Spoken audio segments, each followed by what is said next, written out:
Hello students, welcome to Arms Academy Digital. तो कैसे हैं आप लोग? मेरा नाम अरुण कुमार, आपका अपना केमिस्ट्री एजुकेटर।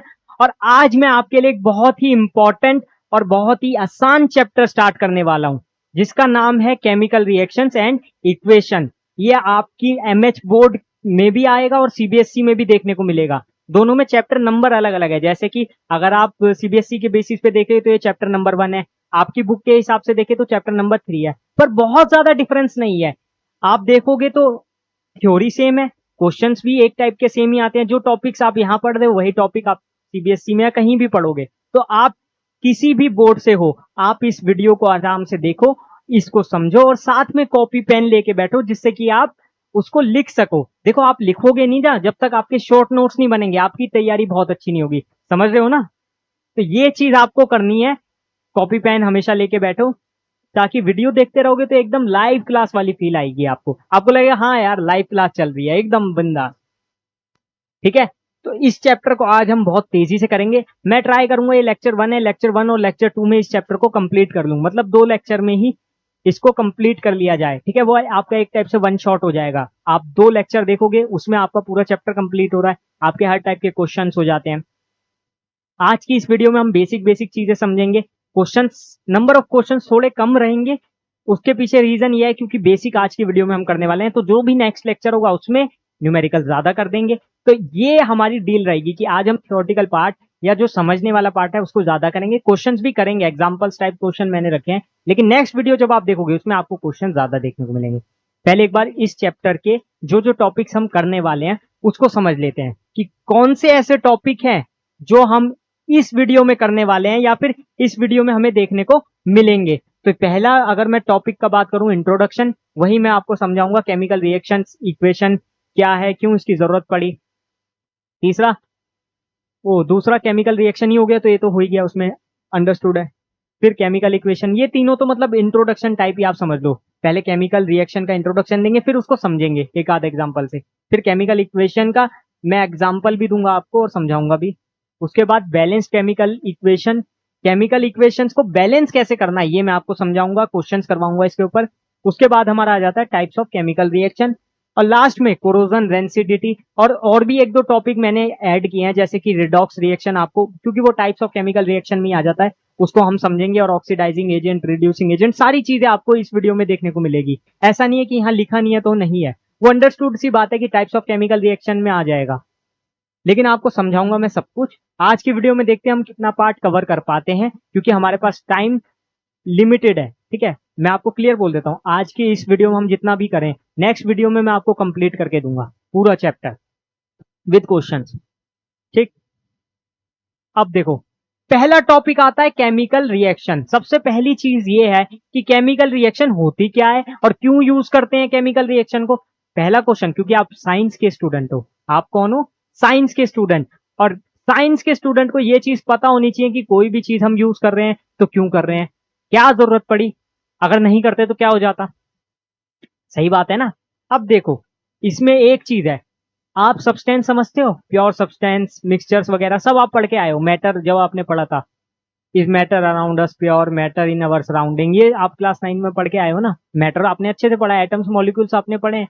और आपको पता है, आपको पता है, क्या पता है आप ये बताओ, जब भी कोई दो नए सब्सटेंस आपस में रिएक्ट करेंगे तो क्या होगा, उनके रिएक्ट करने पर कोई नया प्रोडक्ट बनेगा या कोई नया सब्सटेंस फॉर्म होगा। यही होता है ना, रिएक्टेंट क्या देता है हमें? प्रोडक्ट। यानी अगर मेरे पास दो रिएक्टेंट है तो हो सकता है उससे एक प्रोडक्ट बने, हो सकता है उससे दो प्रोडक्ट बने, या हो सकता है कभी कभी एक ही रिएक्टेंट दो प्रोडक्ट में टूटे। ऐसा होता है कि नहीं होता? बताओ जल्दी। वही चीज हमारी केमिकल रिएक्शन है। अब इसको हम थ्योरी की फॉर्म में समझेंगे, उसके बाद मैं आपको फिजिकल चेंज, केमिकल चेंज भी समझाता हूं, उससे और क्लियर होगा।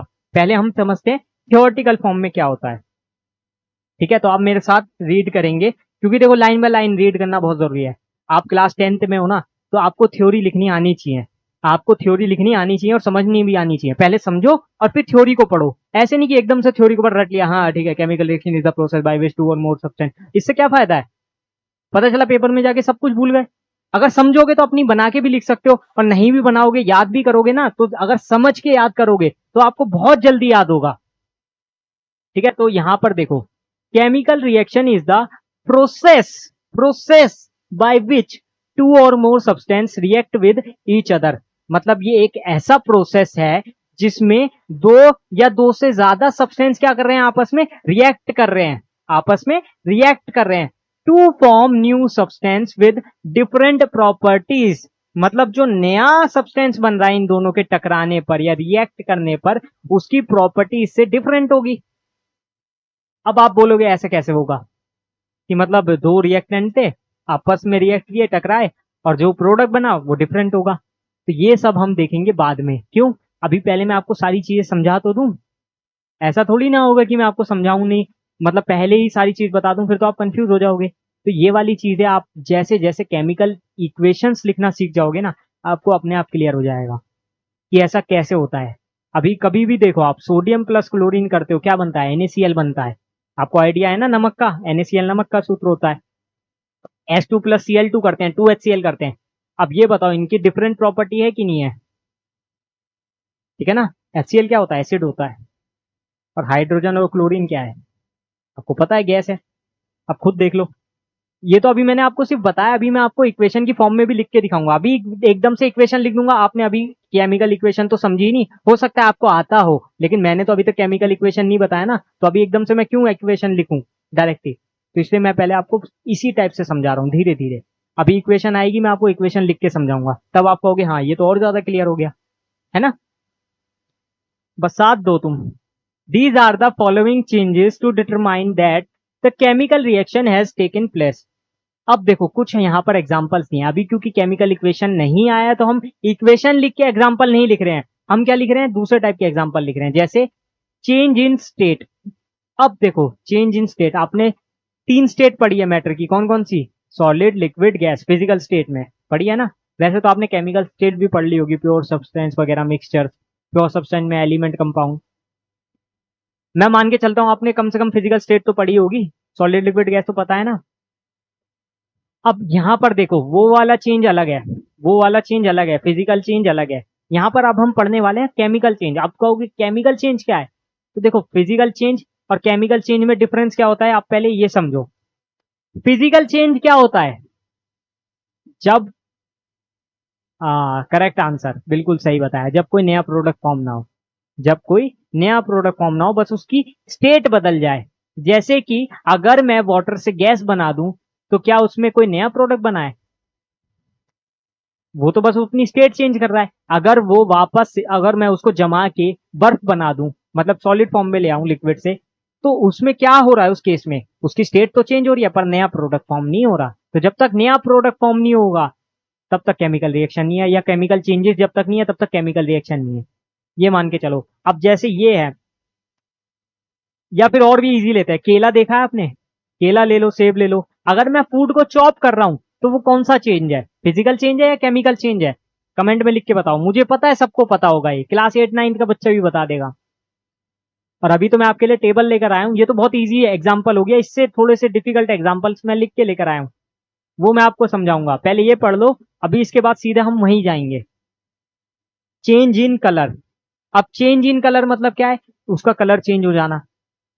आप टाइट्रेशन के बारे में अभी शायद नहीं जानते होंगे, कोई केमिकल दूसरे सॉल्ट, दूसरे सॉल्यूशन में मिला के कैसे उसका कलर चेंज होता है, वो भी तो एक केमिकल रिएक्शन ही है ना।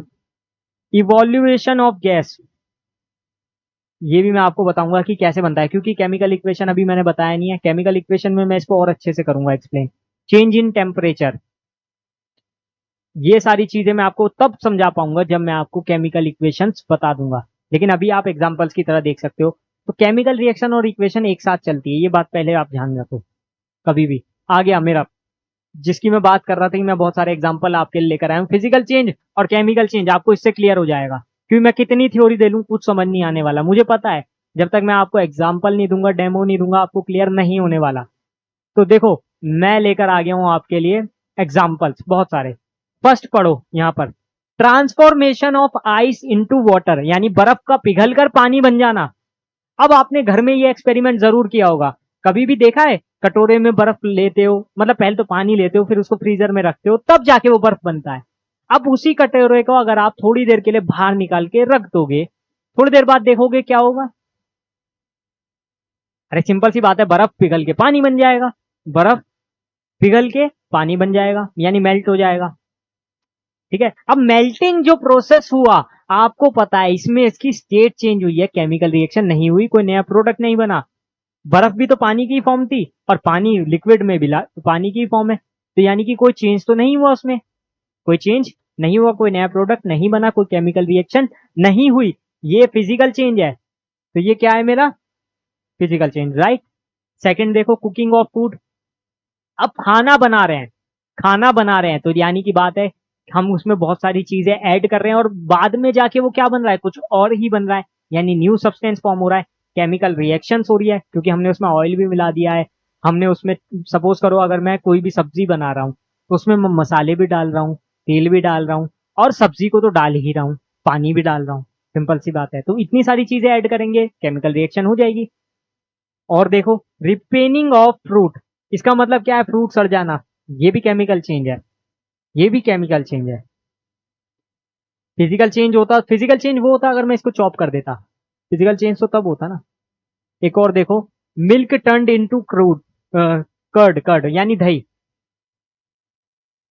अब देखो अगर मैं इस वाले केस में देखूं, मिल्क से कर्ड बनाने वाले केस में, तो क्या होगा बताओ। सिंपल सी बात है, आपने कभी देखा है कि जब भी दही बनती है तो उसमें एक कीड़ा होता है, कौन सा, लैक्टोबायरेसिस, नाम नहीं याद आ रहा है मेरे को उसका, लेकिन आपको पता होगा। तो उसमें भी देखो केमिकल रिएक्शन हो रही है, उसमें भी तो केमिकल रिएक्शन हो रही है, कोई फिजिकल चेंज तो नहीं है, कोई नया प्रोडक्ट बन रहा है ना। दूध से क्या बना दिया हमने, कर्ड बना दिया, दूध से क्या बना दिया, कर्ड बना दिया। तो कर्ड बना दिया तो उसका मैंने नया प्रोडक्ट बनाया ना, तो यहां पर क्या होगा, केमिकल चेंज होगा, यहां पर भी क्या होगा, केमिकल चेंज होगा। दूसरा देखो, एवोपरेशन ऑफ वाटर, ये आपको पता ही है, अगर मैं वाटर को एवोपरेट करूंगा तो क्या होगा, एवोपरेशन वेपराइजेशन आप पढ़ के आए हो, वाटर वेपर्स बन जाएगी।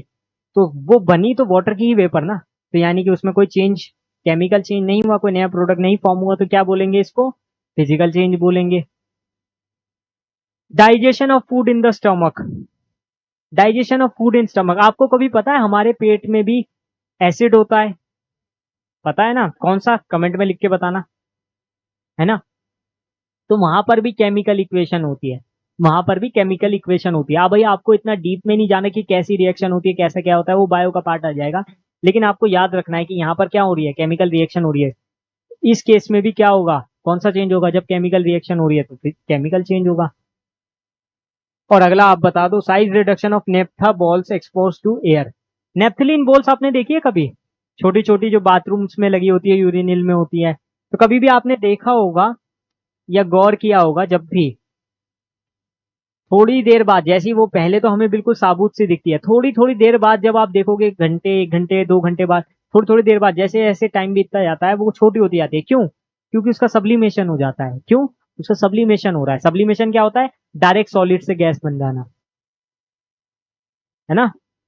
उसका सब्लिमेशन होता है, तो उस केस में क्या हो रहा है, फिजिकल चेंज हो रहा है। आपने पढ़े हैं स्टेट्स ऑफ मैटर में, सब्लिमेशन वगैरह आप पढ़ चुके हो, ठीक है, तो यहां से आपको समझ आ गया होगा कि ये फिजिकल चेंज ही है। स्टेनिंग ऑफ शाहबाद और कडप्पा बाय लेमन जूस। अब देखो, टाइल, मैंने एक ही चीज देखी, टाइल, टाइल पे अगर मुझे स्टेन लाना है तो क्या करना होगा, उस पे एसिड गिरा दो। और आपको पता है कि लेमन में क्या होता है, लेमन में सिट्रिक एसिड होता है, तो यहाँ पर जरूर कोई ना कोई केमिकल रिएक्शन हुई होगी, तो यहाँ केमिकल रिएक्शन होने के चांस है, तो इसको क्या बोलेंगे, केमिकल चेंज बोलेंगे। Breaking of a glass object on falling from a height. अब कोई गिलास है मेरे हाथ में, और मैं इसको ऐसे छोड़ दूं, ऊपर से छोड़ो, मैं यहीं से छोड़ दूंगा ना, अगर अपनी हाइट के हिसाब से भी छोड़ दूंगा तो भी टूट जाएगा, गिलास तो इतना कमजोर होता है। क्या कह रहे हो, अपना वाला नहीं टूटेगा, अरे वो प्लास्टिक होगा, वो प्लास्टिक गिलास होगा। यहाँ पर प्रॉपर एक गिलास की बात किया है। आप एक काम करो, एक गिलास लो कांच का, और उसको ऐसे फेंक के देखो, टूटेगा या नहीं, 100% टूटेगा, 100% टूट जाएगा ना। तो जाहिर सी बात है, उसको किसी भी हाइट से फेंकेंगे, अपनी हाइट से भी फेंक के देखोगे तो वो टूटेगा, बहुत ऊंची हाइट से तो एक अलग ही बात है। तो अगर वो टूट गया तो ये कौन सा चेंज हुआ, फिजिकल या केमिकल, यहाँ कोई नया सब्सटेंस फॉर्म नहीं हुआ, वो तो बस टूट गया। तो यहाँ पर क्या है, फिजिकल चेंज। तो अब आप देख सकते हो कौन कौन से फिजिकल चेंज हुए आपके, कौन कौन से आपके केमिकल चेंज हुए, ठीक है। ये आप याद भी कर सकते हो वैसे, कि आपको रिएक्शंस इसके लिए बहुत ज्यादा मुश्किल है कि आपसे पूछा जाए, चांसेस कम है वैसे, पर जो एक्स्ट्रा पढ़ना चाहते हैं वो कर सकते हैं। ठीक है, एक आता है हमारा केमिकल इक्वेशन। अब ये क्या है, केमिकल इक्वेशन क्या है, आप पूछोगे सर केमिकल रिएक्शन पढ़ लिया, इक्वेशन क्या है? अरे सिंपल सी बात है, केमिकल रिएक्शन पढ़ा, समझ आ गया ना केमिकल रिएक्शन क्या है। जब दो प्रोडक्ट आपस में ज्वाइंट हो या प्रोडक्ट आपस में रिएक्ट करें, तो वो एक या दो से ज्यादा, मतलब एक दो तीन कितने भी प्रोडक्ट बना सकते हैं। प्रोडक्ट ऐसा जरूरी नहीं कि एक ही बनेगा। अभी मैं आपको टाइप्स ऑफ रिएक्शन बताऊंगा। ऐसा भी होता है कि एक ही रिएक्टेंट टूट के दो या दो से ज्यादा प्रोडक्ट बनाता है, तो वो सारे केसेस भी हमको देखने हैं। ठीक है, तो हम ये नहीं कह सकते कि दो या दो से ज्यादा रिएक्टेंट आपस में एक प्रोडक्ट बनाते हैं रिएक्ट करके, नहीं, दो भी बना सकते हैं, दो से ज्यादा भी बना सकते हैं। तो ये आपको याद रखना है। बस मेन आपको क्या याद रखना है कि रिएक्टेंट आपस में रिएक्ट करके, यानी कि दो सब्सटेंस आपस में रिएक्ट करके प्रोडक्ट्स फॉर्म करते हैं, न्यू सब्सटेंस फॉर्म करते हैं, ऐसे याद कर लो। इसमें आपको नंबर बोलने की जरूरत ही नहीं पड़ेगी। और केमिकल इक्वेशन क्या है, उसको हम सिंबल्स के फॉर्म में दिखाते हैं, यानी फॉर्मूला फॉर्म में। अब जैसे मैं आपसे कहूं कि मैंने पानी और नमक को मिला दिया, तो आप कहोगे यार ये क्या बोल रहा है। अब केमिस्ट्री में कैसे लिखेंगे उसको? अब मैं बोलूं कि मैंने मैग्नीशियम और ऑक्सीजन को मिला दिया, मैग्नीशियम ऑक्साइड बन गई, जैसे यहां पर लिखा है। पहले एक बार आप इसको रीड करो, ये पूरे को। ठीक है, ये आप रीड करो, ये आपको काम दिया। अब ये पढ़ो, magnesium plus oxygen gives magnesium oxide. Magnesium plus oxygen क्या मिल रहा है? Magnesium oxide, MgO। ये आपको पता होना चाहिए। देखो, मैग्नीशियम Mg होता है, ऑक्सीजन O2। ये आपको पता है ना, इतना तो पता होगा, 9th क्लास में थोड़ा तो याद किया होगा, 1 to 20 तो याद कर लिए होंगे एलिमेंट्स। इसका 12 होता है और इसका 8। हाँ, पता है आपको थोड़ा सा तो। अब देखो मैं इसको कैसे लिखूंगा, ये तो मेरे दोनों रिएक्टेंट है और एक प्रोडक्ट बन रहा है, यानी दो रिएक्टेंट आपस में मिलके एक प्रोडक्ट बना रहे हैं। अब इसको कैसे लिखूंगा मैं केमिकल इक्वेशन की फॉर्म में? मैग्नीशियम को रिप्रेजेंट करते हैं Mg से। जिसको याद नहीं होगा 1 से 20 या 1 से 30 तक याद कर ले अच्छे से। पिछला चैप्टर मैंने पीरियोडिक क्लासिफिकेशन बताया था ना, उसको पढ़ो एक बार ध्यान से जाके, मेरा लेक्चर देखो आप जाके वीडियो पे, तो आपको समझ आ जाएगा। मैग्नीशियम प्लस ऑक्सीजन क्या बनेगा, जल्दी बोलो। मैग्नीशियम और ऑक्सीजन को ऐड करके मैग्नीशियम ऑक्साइड, यानी MgO। MgO। अब आप कहोगे सर मुझे ये याद रखने में ना बड़ी दिक्कत होती है कि MgO बनेगा या MgO2 बनेगा, MgO3 बनेगा, Mg2O बनेगा। तो देखो, इसको मैं याद करने का आपको एक बहुत आसान तरीका बता देता हूं कि कैसे पता लगाएं कि कब कौन सा प्रोडक्ट बनेगा। देखो, आपने ये देख लिया कि ये मैग्नीशियम है, ऑक्सीजन है, ये तो याद है। अब इससे आप कैसे बता सकते हो इसकी वैलेंसी क्या होती है? कभी भी इसकी वैलेंसी क्या होती है? +2। और इसकी -2, इसकी -2।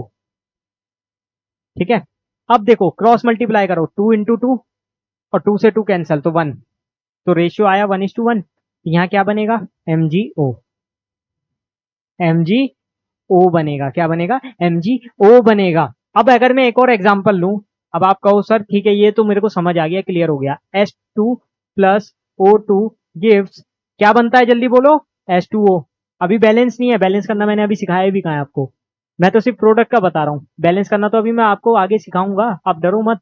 इसको भी मैंने अभी बैलेंस करके थोड़ी लिखा है MgO को, इसमें 2 MgO आएगा। मैं आपको बताऊं क्यों, क्योंकि यहाँ पर ऑक्सीजन 2 है, तो यहाँ पर 2 लिखना पड़ेगा और यहाँ पर 2 लगाना पड़ेगा।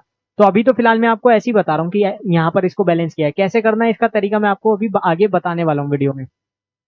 फिलहाल इस पे ध्यान देते हैं।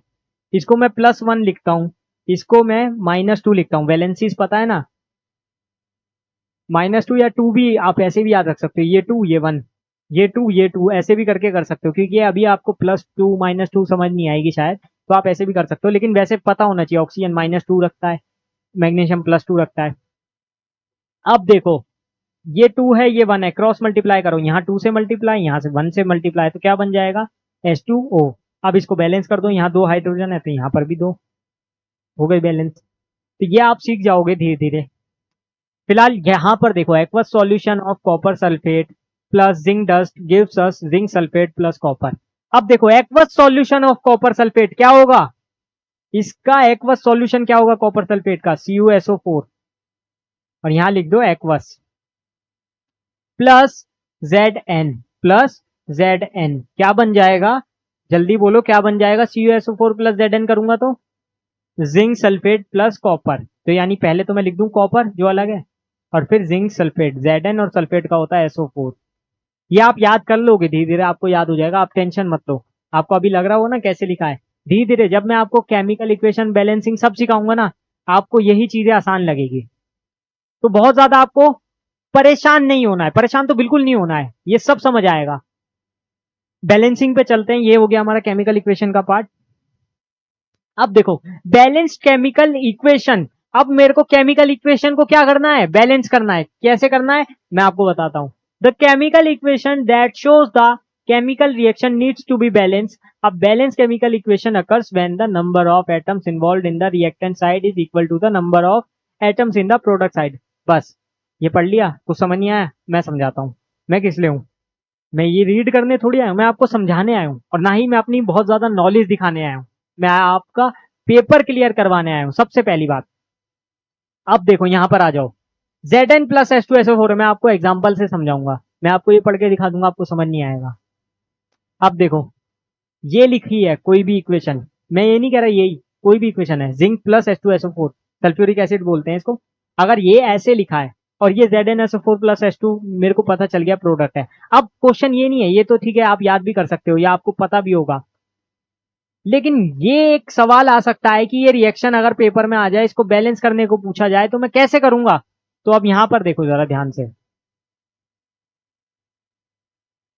पहला जो केमिकल रिएक्शन को बैलेंस करने का रूल होता है ना, वो रूल ये कहता है कि रिएक्टेंट और प्रोडक्ट की साइड में जो भी आपके एटम्स हैं वो बैलेंस होने चाहिए, यानी उसके नंबर ऑफ एटम सेम होने चाहिए। यानी यहां पर कितना जिंक है, एक, तो यहां पर भी कितने होने चाहिए, जिंक एक ही होना चाहिए। और देख लो यहां पर सही है, एक ही है। ऐसी सल्फेट देखो SO4 कितना है, यहां पर एक, तो यहां पर भी एक ही होना चाहिए। ऐसी हाइड्रोजन कितने हैं, हाइड्रोजन मॉलिक्यूल एक है लेकिन हाइड्रोजन एटम दो है, हाइड्रोजन एटम कितने हैं, दो, तो यहां पर भी हाइड्रोजन एटम दो। तो क्या ये रिएक्शन बैलेंस होगी, बिल्कुल बैलेंस होगी। मेन चीज क्या है कि हमें नंबर ऑफ एटम्स जो रिएक्टेंट साइड है और नंबर ऑफ एटम जो प्रोडक्ट साइड है वो बराबर रखने हैं। वो ऐसा नहीं होना चाहिए यहां पर जिंक का एक है यहां दो आ जाएगा, नहीं, बैलेंस करना पड़ेगा। अब थोड़ा सा मुश्किल पे आते हैं, ये लिखा है देखो Fe, मैं इसको पहले अलग फॉर्म में लिखता हूं, ये तो बैलेंस है। अगर ऐसे लिखा होता है Fe plus H2O gives Fe3O4 plus H2, अगर सपोज करो ऐसे लिखा होता और मुझसे कहा होता इसको बैलेंस करके दिखा, तो कैसे करता मैं। सिंपल सी बात है, देखो यहाँ फेरस कितना है, एक, यहाँ पर कितना है, तीन, तो यहाँ पर भी तो तीन फेरस आएंगे। अंडरस्टूड, यहाँ पर तीन फेरस है तो यहाँ पर भी तीन आने चाहिए। राइटिंग को छोड़ दो यार, मेरी राइटिंग बहुत खराब है। H2O, हाँ डॉक्टरों की राइटिंग ऐसी होती है, सही कह रहे हो। कोई नहीं, आप अपनी राइटिंग पे ध्यान दो, आपको बोर्ड का एग्जाम देना है ना, आप अपनी राइटिंग अच्छी रखो।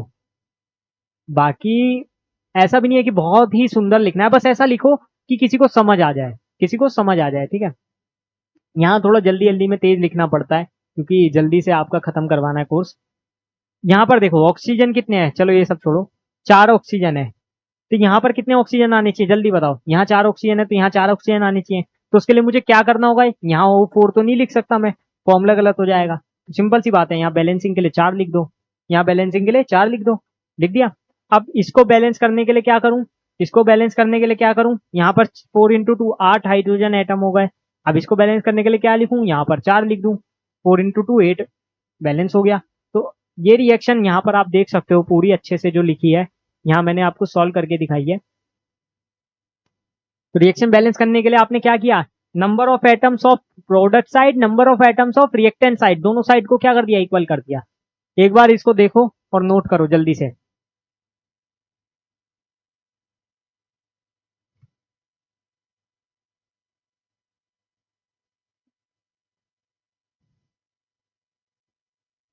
ठीक है,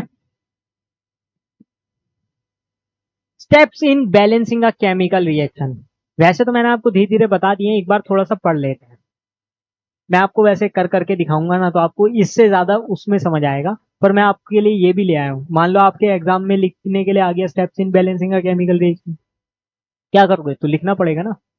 फर्स्ट स्टेप क्या है, right the chemical equation from the given word equation, मतलब जो मुझे वर्ड इक्वेशन दिया है ना उससे पहले तो मुझे केमिकल इक्वेशन बना देनी है। ये सब कर लेंगे, मुझे पता है 100% बच्चा कर लेगा, वो अटकता है स्टेप 3 में।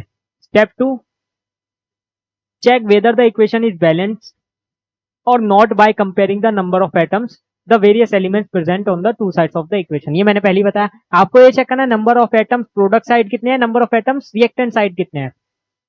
Step 3, it is convenient to start balancing an equation from the compound which contains the maximum number of atoms. Moreover, it is convenient to first consider that element in this compound which has unequal number of atoms on the two sides. अब ये third वाले point में maximum बच्चा अटक जाता है क्योंकि वो बैलेंसिंग के ये दो स्टेप तो समझ जाता है कि भाई हाँ पहले तो मुझे ये लिखना है और उसके बाद फिर मुझे बैलेंस करनी है. बैलेंस करने के लिए मुझे नंबर ऑफ एटम्स की साइड और नंबर ऑफ प्रोडक्ट की साइड बैलेंस करना है, पर करना कैसे है यहां पर बात आती है. तो देखो आपको देखना है कौन सी साइड अनइक्वल है. कौन सी साइड अनइक्वल मतलब रिएक्टेंट वाली साइड या प्रोडक्ट वाली साइड. एलएचएस आरएचएस भी बोलते हैं इसको. लेफ्ट हैंड यानी राइट रिएक्टेंट साइड और आरएचएस यानी प्रोडक्ट साइड. तो आपको बस ये देखना है इस साइड में product number of atoms unequal है या फिर प्रोडक्ट वाली साइड में अनइक्वल है, बस ये देखना है. उसके बाद आप बैलेंस कर दोगे मल्टीप्लाई करके. अब मैंने 3 क्वेश्चन रखे हैं और ये आपको करने हैं मेरे साथ, मेरे से पहले. चलो रेस लगाते हैं. 1 2 3 स्टार्ट. आंसर 1 जल्दी से बताओ. Hydrogen plus chloride gives hydrogen chloride. क्या होगा, हाइड्रोजन का क्या होता है सिंबल H2, क्लोरीन का क्या होता है Cl2. क्या बन जाएगा 2HCl. अब आप कहोगे सर आपने तो डायरेक्ट लिख दिया. अरे रेस लग रही थी ना. चलो जिसने नहीं लिखा होगा उसके लिए मैं समझा देता हूं फिर से. हाइड्रोजन क्लोराइड होता है HCl. ये सबको मालूम है HCl. ये ज्यादा H ऐसा लिख दिया मैंने, ठीक है. HCl होता है. अब देखो हाइड्रोजन और क्लोराइड को मिक्स करके HCl बनाया. क्या ये बैलेंस है? अरे नहीं बैलेंस है. यहाँ देखो यहाँ पर 2 हाइड्रोजन एटम है, यहाँ पर 2 क्लोरीन एटम है, यहाँ पर एक एक है. तो क्या करूं, दोनों को बैलेंस करने के लिए 2 लगा दो. क्या अब बैलेंस हुआ 2HCl लिखते ही? हाँ बैलेंस हो गया. तो वही तो था, बस इसको और अच्छे से लिख देता हूं. तो क्या आएगा 2HCl. ठीक, H2 प्लस Cl2 2HCl. ये फर्स्ट वाला हो गया. चलो सेकंड वाला. अब मैं इतना नहीं समझाऊंगा, सेकंड छोड़ो, पहले थर्ड बताओ. सेकंड वाला तुमसे नहीं होगा तो मैं बताऊंगा. पहले आता है सोडियम प्लस वाटर. सोडियम के लिए Na और वाटर के लिए H2O. ये सबको मालूम है. बताओ क्या बनेगा. सोडियम हाइड्रोक्साइड प्लस हाइड्रोजन यानी कि Na. हाइड्रोक्साइड के लिए OH प्लस हाइड्रोजन H2. अभी ये बैलेंस है क्या? अभी ये बैलेंस है. जल्दी से देख के बताओ. यहाँ पर सोडियम का 1, यहाँ सोडियम का 1 सही है. यहाँ पर H2 2, यहाँ पर H2 2 और 1 3. ऑक्सीजन 1, यहाँ 1. बैलेंस नहीं है, हाइड्रोजन बैलेंस नहीं है. तो कैसे बैलेंस करेंगे? अगर मैं यहाँ पर कुछ भी चेंज करूंगा तो वहां पर भी तो करना पड़ेगा. सपोज करो मैं यहाँ 2 कर देता हूँ तो मुझे यहाँ पर भी 2 लिखना पड़ेगा. लेकिन हाँ मैं इसको भी तो 2 कर सकता हूँ. तो देखो सबसे पहले हाइड्रोजन को बैलेंस करो. यहाँ 2 लिखो. कितने हाइड्रोजन हुए? 4. 4 हो गए ना. 2 2 द 4. अब वहां भी 4 हाइड्रोजन होने चाहिए. उसके लिए क्या करना होगा? यहाँ 2 से मल्टीप्लाई करना होगा. कितने हो जाएंगे? 4. लेकिन फिर ये नहीं बैलेंस होंगे तो ये वाला पॉइंट गलत हो गया. ये मैं आपको बता रहा हूँ आप गलती कहाँ करते हो. तो जब यहाँ पर 2 हाइड्रोजन ऑलरेडी है तो यहाँ पर 2 हाइड्रोजन बना दो, यानी 2 से मल्टीप्लाई कर दो. यानी 2 से मल्टीप्लाई कर दो तो फिर क्या होगा? तो फिर क्या होगा? यहाँ पर 2 Na हो गए, 2 सोडियम हो गए, तो यहाँ पर भी 2 आने चाहिए. और ऑक्सीजन यहाँ पर 2 थे, यहाँ पर भी 2 हो गए. तो अब चेक करो बैलेंस है कि नहीं. 2Na plus 2H2O gives 2NaOH plus H2. I think balance हो गई है. आप चेक करके बताओ जल्दी, कमेंट में बताना बैलेंस है कि नहीं है, और नहीं है तो क्या आएगा आंसर. ये थर्ड वाला था. सेकंड वाला देखो. सेकंड वाला इंटरेस्टिंग है. मुझे लगता है मैक्सिमम बच्चे इसी में गलती करेंगे, फर्स्ट और थर्ड में नहीं करते. इसमें लिखा है बेरियम क्लोराइड. बेरियम क्लोराइड का फॉर्मूला क्या होता है? BaCl2 plus aluminium sulphate Al. इसका फॉर्मूला देखो एल्यूमिनियम सल्फेट का. Al की +3 होती है, सल्फेट की -2 होती है. क्या बनेगा? उसका 2 आ जाएगा Al2 और इसका सल्फेट का 2 तो इस पे चला गया, इसका 3 इस पे आ जाएगा Al2SO4 3. अब बताओ क्या बनेगा. अब बताओ क्या बनेगा जल्दी से. आवाज नहीं आ रही है मुझे. हाँ इस पे +2 होती है, इसकी -1 होती है. तो देखो ये इस पे जाएगा BaSO4. BaSO4 यानी बेरियम सल्फेट. क्यों? क्योंकि दोनों की 2 थी. इसकी +2 इसकी -2. तो देखो +2 -2 मिल गए आपस में. BaSO4 2 2 था ना दोनों का सेम, तो रेशियो 1:1 आ जाएगा. ऐसी Cl2. Cl की 1 होती है, इसकी 3 होती है. तो Al और Cl की 1, तो Cl पे तो 1 आ गया Al पे, और Al की 3 का Cl पे 3 आएगा तो AlCl3। ये मैं आपको याद करने का तरीका बता रहा हूँ। बहुत लोग कहते हैं स्कूल में टीचर्स की याद कर लो रिएक्शन। अरे याद कैसे कर ले, इतनी सारी चीज, इतनी सारी रिएक्शन कैसे याद होगी? तो मैं तरीका बताता रहता हूँ आपको, ट्रिक्स बताता रहता हूँ कैसे आपको लर्न करना है। अब देखो, इसको बैलेंस भी तो करेंगे। यहाँ पर 2 एल्यूमिनियम है, बैलेंस ही नहीं है, वहां पे एक ही एल्यूमिनियम है। क्या करो, 2 से मल्टीप्लाई कर दो, 2AlCl3। क्या ये बैलेंस हुई? अभी चेक करते हैं। बेरियम का 1, यहाँ 1, सल्फेट कितने थे? 3, बैलेंस ही नहीं है, बैलेंस ही नहीं है। तो क्या करना होगा, यहाँ 3 लिखना होगा। और यहाँ 3 लिख दिया तो यहाँ पर भी 3 लिखना होगा, यहाँ पर भी 3 लिखना होगा। क्यों? क्योंकि 3 बेरियम के एटम होंगे, तो यहाँ 3 लिखो। अब देखो 3 इंटू 2 6, यहाँ पर भी 6 आ रहा है, 3 इंटू 2। एल्यूमिनियम 2, यहाँ एल्यूमिनियम 2, सल्फेट यहाँ 3, यहाँ 3, सही है। अब देखो रिएक्शन बैलेंस है कि नहीं है, ध्यान से देखो। बहुत इंपॉर्टेंट चीज करवा रहा हूं मैं ये। और ये तीनों क्वेश्चन आपको मैं कह रहा हूं कि याद ही नहीं करने हैं, कर करके देखनी है ऐसी रिएक्शंस। ये मत सोच लेना ये 3 करने से हो जाएगा। ऐसे बहुत सारे क्वेश्चन आप अपनी बुक में से कर सकते हो। अब आ जाते हैं सीधे सीधे टाइप्स ऑफ केमिकल रिएक्शंस पे। Types of chemical reactions. अच्छा, आप जानते होंगे केमिकल रिएक्शंस तो बहुत टाइप की होती है, जैसे कॉम्बिनेशन रिएक्शन है, और आपकी क्या है सबसे important, decomposition reaction, displacement reaction, double displacement reaction. Redox reaction वाला पार्ट देखेंगे आज, हो पाएगा कि नहीं हो पाएगा। रिडॉक्स, एंडोथर्मिक, एक्सोथर्मिक नहीं तो कल ले लेंगे। पर कॉम्बिनेशन डिकम्पोजिशन तो मैं आपको बताऊंगा। देखो कॉम्बिनेशन रिएक्शन में आपको थोड़ा सा प्रीफेस दे दूं। कॉम्बिनेशन रिएक्शन आपकी होती है जब आपके दो रिएक्टेंट्स कंबाइन होके एक प्रोडक्ट बनाते हैं, और डीकम्पोजिशन होता है जब एक ही रिएक्टेंट दो प्रोडक्ट में टूटता है।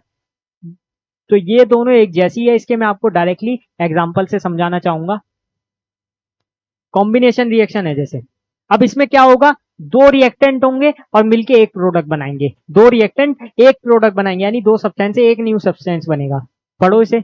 सच a reaction in which a single product is formed from two और more reactants is known as a combination reaction. जैसे calcium oxide plus H2O, calcium oxide plus H2O। यहां आप चित्र में भी देख सकते हो। यहाँ पे क्या करा, एक बीकर लिया या गिलास मान लो, बीकर ही है वैसे तो। इसमें क्या करा मैंने, कैल्शियम ऑक्साइड डाला, उसमें पानी मिला दिया। तो अब होगा क्या, अब होगा क्या, ये क्या बन जाएगा? जाहिर सी बात है, नमक की तरह। देखो NaCl हम वाटर में डालते हैं तो क्या हो जाता है, वो एक्वस सॉल्यूशन हो जाता है। वो एक्वस सॉल्यूशन हो जाता है ना सॉल्ट का, सॉल्टी वाटर बोलते हैं जिसको। ऐसे ही यहाँ पर भी होगा, इसको हम बोलते हैं स्लेक लाइम। क्या बोलते हैं? Slack lime. तो यहाँ पर स्लेक लाइम बन जाएगा, जिसको हम क्या बोलते हैं, कैल्शियम हाइड्रोक्साइड। Calcium hydroxide. और रिएक्शन देखो लिखी हुई है, CaO plus H2O gives CaOH का होल ट्वाइस। तो ये हमारी कौन सी रिएक्शन है? Combination reaction. और ये वाली भी रिएक्शन अगर आप देखोगे, Mg प्लस O2 जो हमने अभी देखी थी, ये भी एक टाइप की क्या है, कॉम्बिनेशन रिएक्शन है। ये भी तो एक टाइप की कॉम्बिनेशन रिएक्शन है। यहाँ बैलेंस करने के लिए 2 रख दो, ठीक। मुझे पता था, अब आपको इक्वेशन सिखा दी ना मैंने बैलेंस करनी। अब आप एकदम यही देखोगे हर रिएक्शन में कि बैलेंस हुई कि नहीं हुई। तो बेटा आप चिंता मत करो, मैं आपको जो भी बता रहा हूँ वो बैलेंस ही है, ठीक है। तो आपको समझ आ गया। बहुत ज्यादा क्वेश्चन इसमें से नहीं आते, बहुत सिंपल है। कॉम्बिनेशन और डिकम्पोजिशन, ज्यादा क्वेश्चन दूसरी में से आएंगे जो आपकी रेडॉक्स रिएक्शन है। डिकम्पोजिशन रिएक्शन देखो, अब यहां पर क्या होगा, एक ही रिएक्टेंट दो या दो से ज्यादा प्रोडक्ट में टूट जाएगा। कैसे? यहां पर देखो, कैल्शियम कार्बोनेट है, क्या बना, CaO प्लस CO2। यानी एक कैल्शियम कार्बोनेट से, एक कैल्शियम कार्बोनेट से, एक रिएक्टेंट से दो प्रोडक्ट बने, कैल्शियम ऑक्साइड और CO2। ऐसे यहां पर देखो H2O2, इसको बोलते हैं हाइड्रोजन प्रोक्साइड। इससे क्या बनता है टूट के, वाटर प्लस O2। तो यहां पर मैंने आपको दो रिएक्शन दिखाई, दोनों रिएक्शन में किया क्या मैंने, एक रिएक्टेंट था उसको तोड़ दिया है, मतलब एक रिएक्टेंट डिकम्पोज हो रहा है एक या एक से ज्यादा प्रोडक्ट में, ठीक है। दो प्रोडक्ट में हो गया, एक से ज्यादा मतलब दो, सिंपल। और ये दोनों ही डिकम्पोजिशन रिएक्शन होगी। मतलब ऐसे याद कर सकते हो आप, अगर ऐसे कोई रिएक्शन लिखी हो, A plus B gives C यानी प्रोडक्ट, तो वो कौन सी रिएक्शन होगी, कॉम्बिनेशन रिएक्शन। कौन सी? Combination reaction. और अगर मैं बात करूं, कोई ऐसे लिखा है A ही टूट रहा है B प्लस सी में, तो वो हो जाएगी मेरी डिकम्पोजिशन रिएक्शन। इसके बहुत सारे क्वेश्चंस हम करने वाले हैं आज की वीडियो में। अगर टाइम मिलता है तो आज, नहीं तो कल मैं क्वेश्चंस आपको करवाने वाला हूँ। नेक्स्ट आ जाते हैं जल्दी से डिस्प्लेसमेंट रिएक्शन पे। इसको जल्दी जल्दी करेंगे ये वाले पार्ट को। अब डिस्प्लेसमेंट रिएक्शन आपकी क्या होती है? देखो बहुत ही आसान है इसको समझना, बहुत ज्यादा मुश्किल नहीं है। डिस्प्लेसमेंट मतलब कि डिस्प्लेस कर देना, यानी कि उसको सब्स्टिट्यूट करना किसी चीज को। तो यहां पर भी ऐसे ही होता है। किसी भी केमिकल रिएक्शन में अगर दो रिएक्टेंट है, उन दोनों रिएक्टेंट में से जो हाईली रिएक्टिव मेटल होगा वो दूसरे वाले को हटा देगा, डिस्प्लेस कर देगा और उसकी जगह खुद लग जाएगा। अब आप कहोगे ऐसा कैसे होगा? पहले ये पढ़ो, फिर मैं आपको एग्जांपल देता हूं। Displacement reaction is a chemical reaction in which a more reactive element displaces a less reactive element from its compound. Both metal and non-metals take part in displacement reaction. जैसे एग्जांपल दिया है, reactions of iron nail with copper sulphate solution. यहां पर देखो चित्र में, यहां पर क्या है? कॉपर सल्फेट सॉल्यूशन है, ब्लू होता है, आपको पता ही है। इसमें क्या करा? आयरन नील यानी कि कील डाल दी। कील आपने देखी होगी, ठक ठक ठक ठक, जो हम दीवारों में ठोकते हैं, वही वाली कील। तो वो इसमें अब जब हमने डाल दी तो क्या हुआ? टेस्ट ट्यूब में, ये टेस्ट ट्यूब आपने बहुत देखी होगी केमिस्ट्री लैब में। टेस्ट ट्यूब वैसे नॉर्मली मिल जाती है आपको। इसमें मैंने कॉपर सल्फेट लिया, इसमें मैंने कीले डाल दी। थोड़ी देर बाद मैंने देखी स्टैंड था, नहीं हो तो भी आप हाथ में पकड़ के देख लो या कहीं भी रख सकते हो, स्टैंड तो बहुत आता है इसका। तो थोड़ी देर बाद जब हमने बाहर निकाला तो क्या देखा? इसका जो कलर था वो उतर गया, इसका कलर चेंज हो गया। यहां से देखो, क्यों? क्योंकि इसके ऊपर रस्ट आ गया। इसके ऊपर क्या आ गया? रस्ट आ गया। अब ये कैसे आएगा? देखो इसमें थोड़ा सा केस आता है कोरोजन का भी। कोरोजन अभी हम लास्ट में पढ़ेंगे, लेकिन मैं आपको डिस्प्लेसमेंट बता रहा हूं तो मैं आपको बता देता हूँ। कोरोजन में भी डिस्प्लेसमेंट रिएक्शन पढ़ते हैं और ये कोरोजन भी उसका एग्जाम्पल होता है एक तरीके से।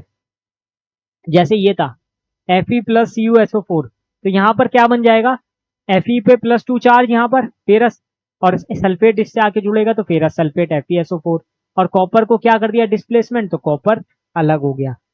एक और देखते हैं, Pb प्लस CuCl2, तो यहाँ पर इस पे +2 चार्ज और इस पे +2 चार्ज, तो ये क्या करेगा? ये इसी की तरह PbCl2 बना लेगा, यानी इससे आके जुड़ जाएगा और कॉपर को बाहर निकाल देगा इस टाइप से। एक और रिएक्शन होती है, अगर मैं आपको लिख के दिखाऊं, Zn प्लस CuSO4, ये अभी हमने थोड़ी देर पहले देखी भी थी। ये भी डिस्प्लेसमेंट रिएक्शन है। यहाँ पे क्या होता था? Zn क्या करेगा? CuSO4 में से Cu को अलग निकाल देगा और जिंक सल्फेट बना लेगा। बोलो क्लियर है कि नहीं है? Zinc sulphate plus copper metal, बताओ जल्दी, अरे बोल दो जल्दी से।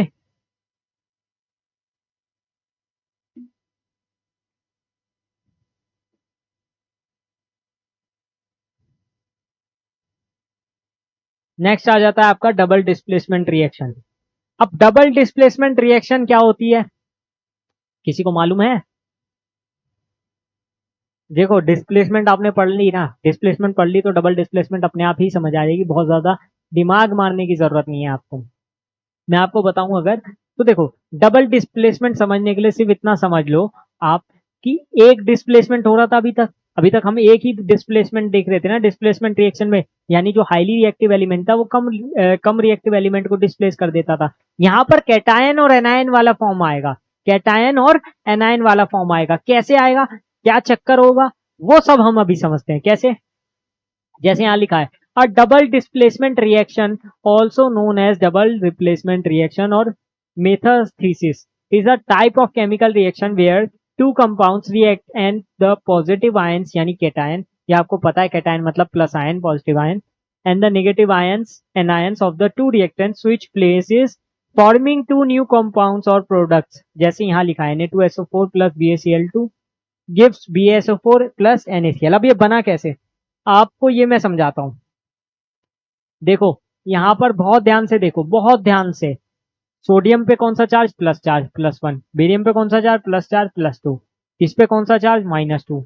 इस पे -2 और इस पे -1।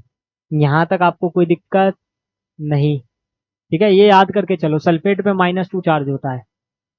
और मेटल्स का आपको पता ही है, मेटल्स को तो आपको पता ही है, मैंने आपको पिछली वीडियो में बताया भी था। पीरियोडिक टेबल मैंने आपको सिखाई थी, तब भी मैंने आपको बता दिया था। एस ब्लॉक वाले आप थोड़ा सा देख लेना, याद करके चलना कम से कम मेटल्स, है ना, alkaline metals, alkaline earth metal. आपको पता होगा मेटल्स का मैंने बताया था वो डोनेट करने की टेंडेंसी रखते हैं। तो इस पे +1 चार्ज होता है ग्रुप 1 वाले पे, ग्रुप 2 वालों पे +2 चार्ज होता है। अब देखो होगा क्या, सोडियम क्या है, इसको बेरियम को डिस्प्लेस करेगा और बेरियम इसको डिस्प्लेस करेगा, तो क्या हो जाएगा, बेरियम जुड़ जाएगा सल्फेट के साथ, या ये बोलूं सोडियम जुड़ जाएगा Cl2 के साथ। तो क्या बनेगा, यहां से देखो Na पे +1 चार्ज और Cl पे -1 चार्ज, तो आपस में क्या बनाएंगे, 1:1 का रेशियो है तो NaCl बनाएंगे, NaCl बनाएंगे। और ऐसे ही यहां पर देखो सल्फेट के ऊपर -2 चार्ज और बेरियम के ऊपर +2 चार्ज, दोनों पे 2 चार्ज है, तो आपस में 1:1 का रेशियो है, तो क्या बनाएंगे, BaSO4 बनाएंगे, BaSO4 बनाएंगे। तो यहाँ पर प्रोडक्ट क्या हो गया, बेरियम सल्फेट प्लस NaCl। बताओ समझ आया कि नहीं, अरे बोल दो ना जल्दी से कि क्लियर है।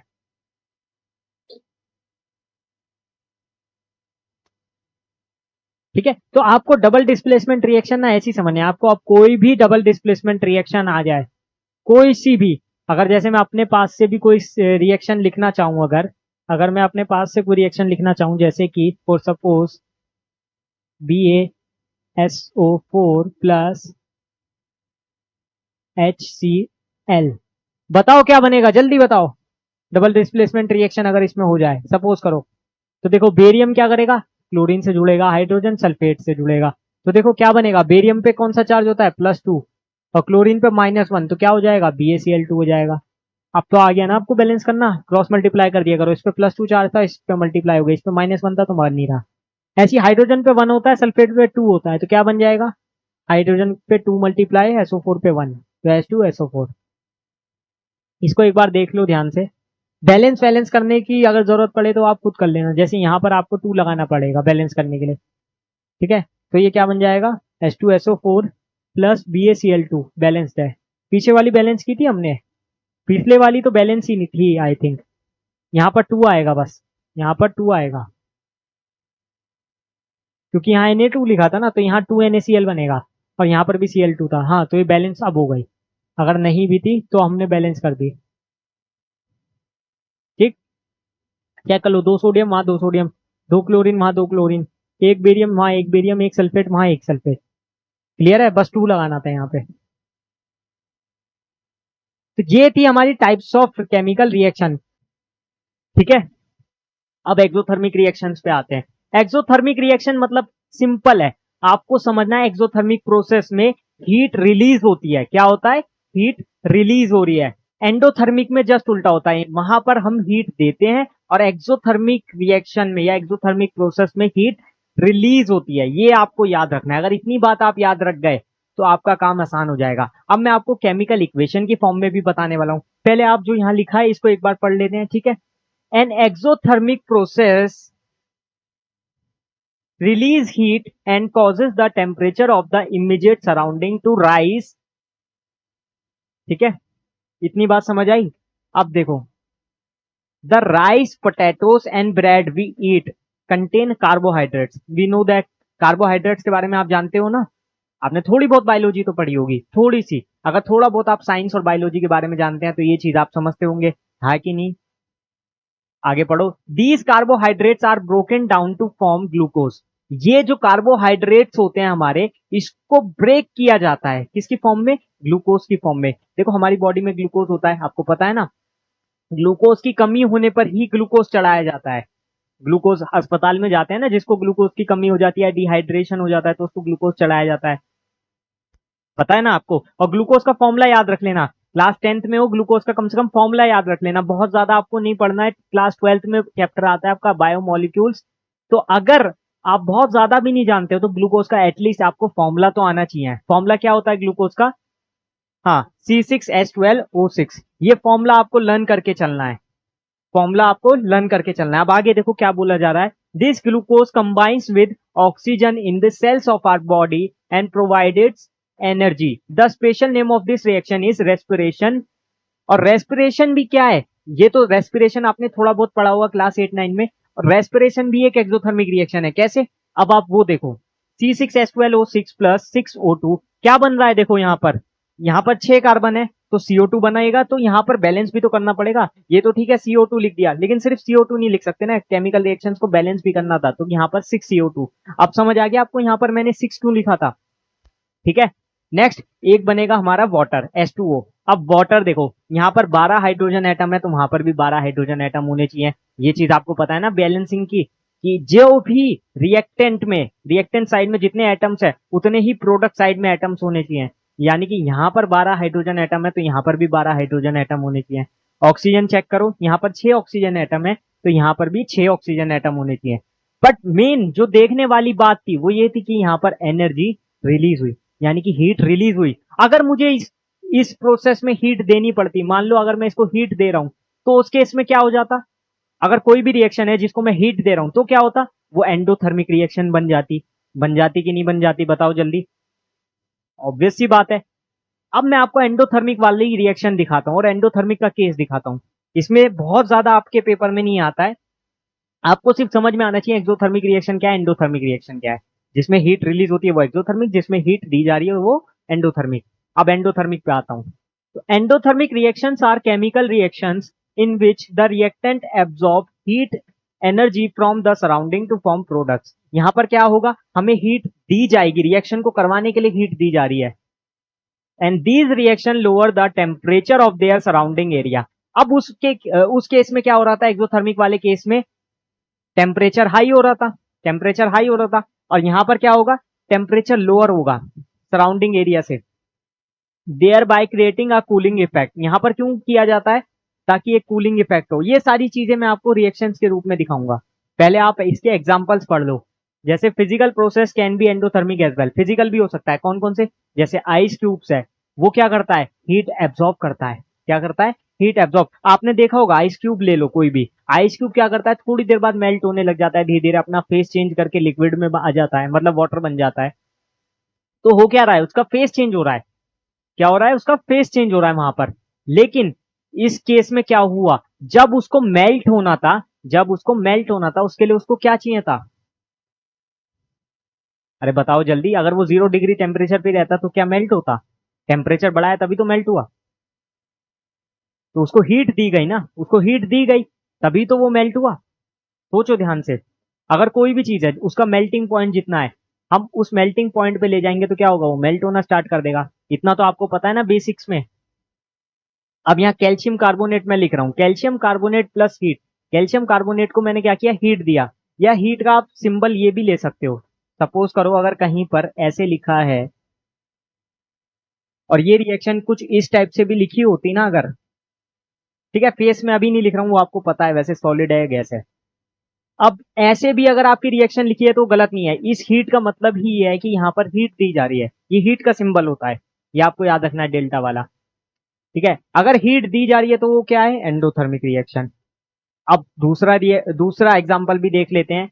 कैल्शियम ऑक्साइड को जब हम वाटर में मिलाते हैं, कैल्शियम ऑक्साइड को जब हम वाटर में मिलाते हैं क्या बनता है, कैल्शियम हाइड्रोक्साइड बनता है। ये कल भी हमने, ये अभी थोड़ी देर पहले भी हमने रिएक्शन देखी थी कैल्शियम ऑक्साइड और H2O वाली, है ना, एक बीकर में हम डाल देते थे, थोड़ी देर पहले ही तो देखी है। हाँ, तो कैल्शियम हाइड्रोक्साइड बन जाता था।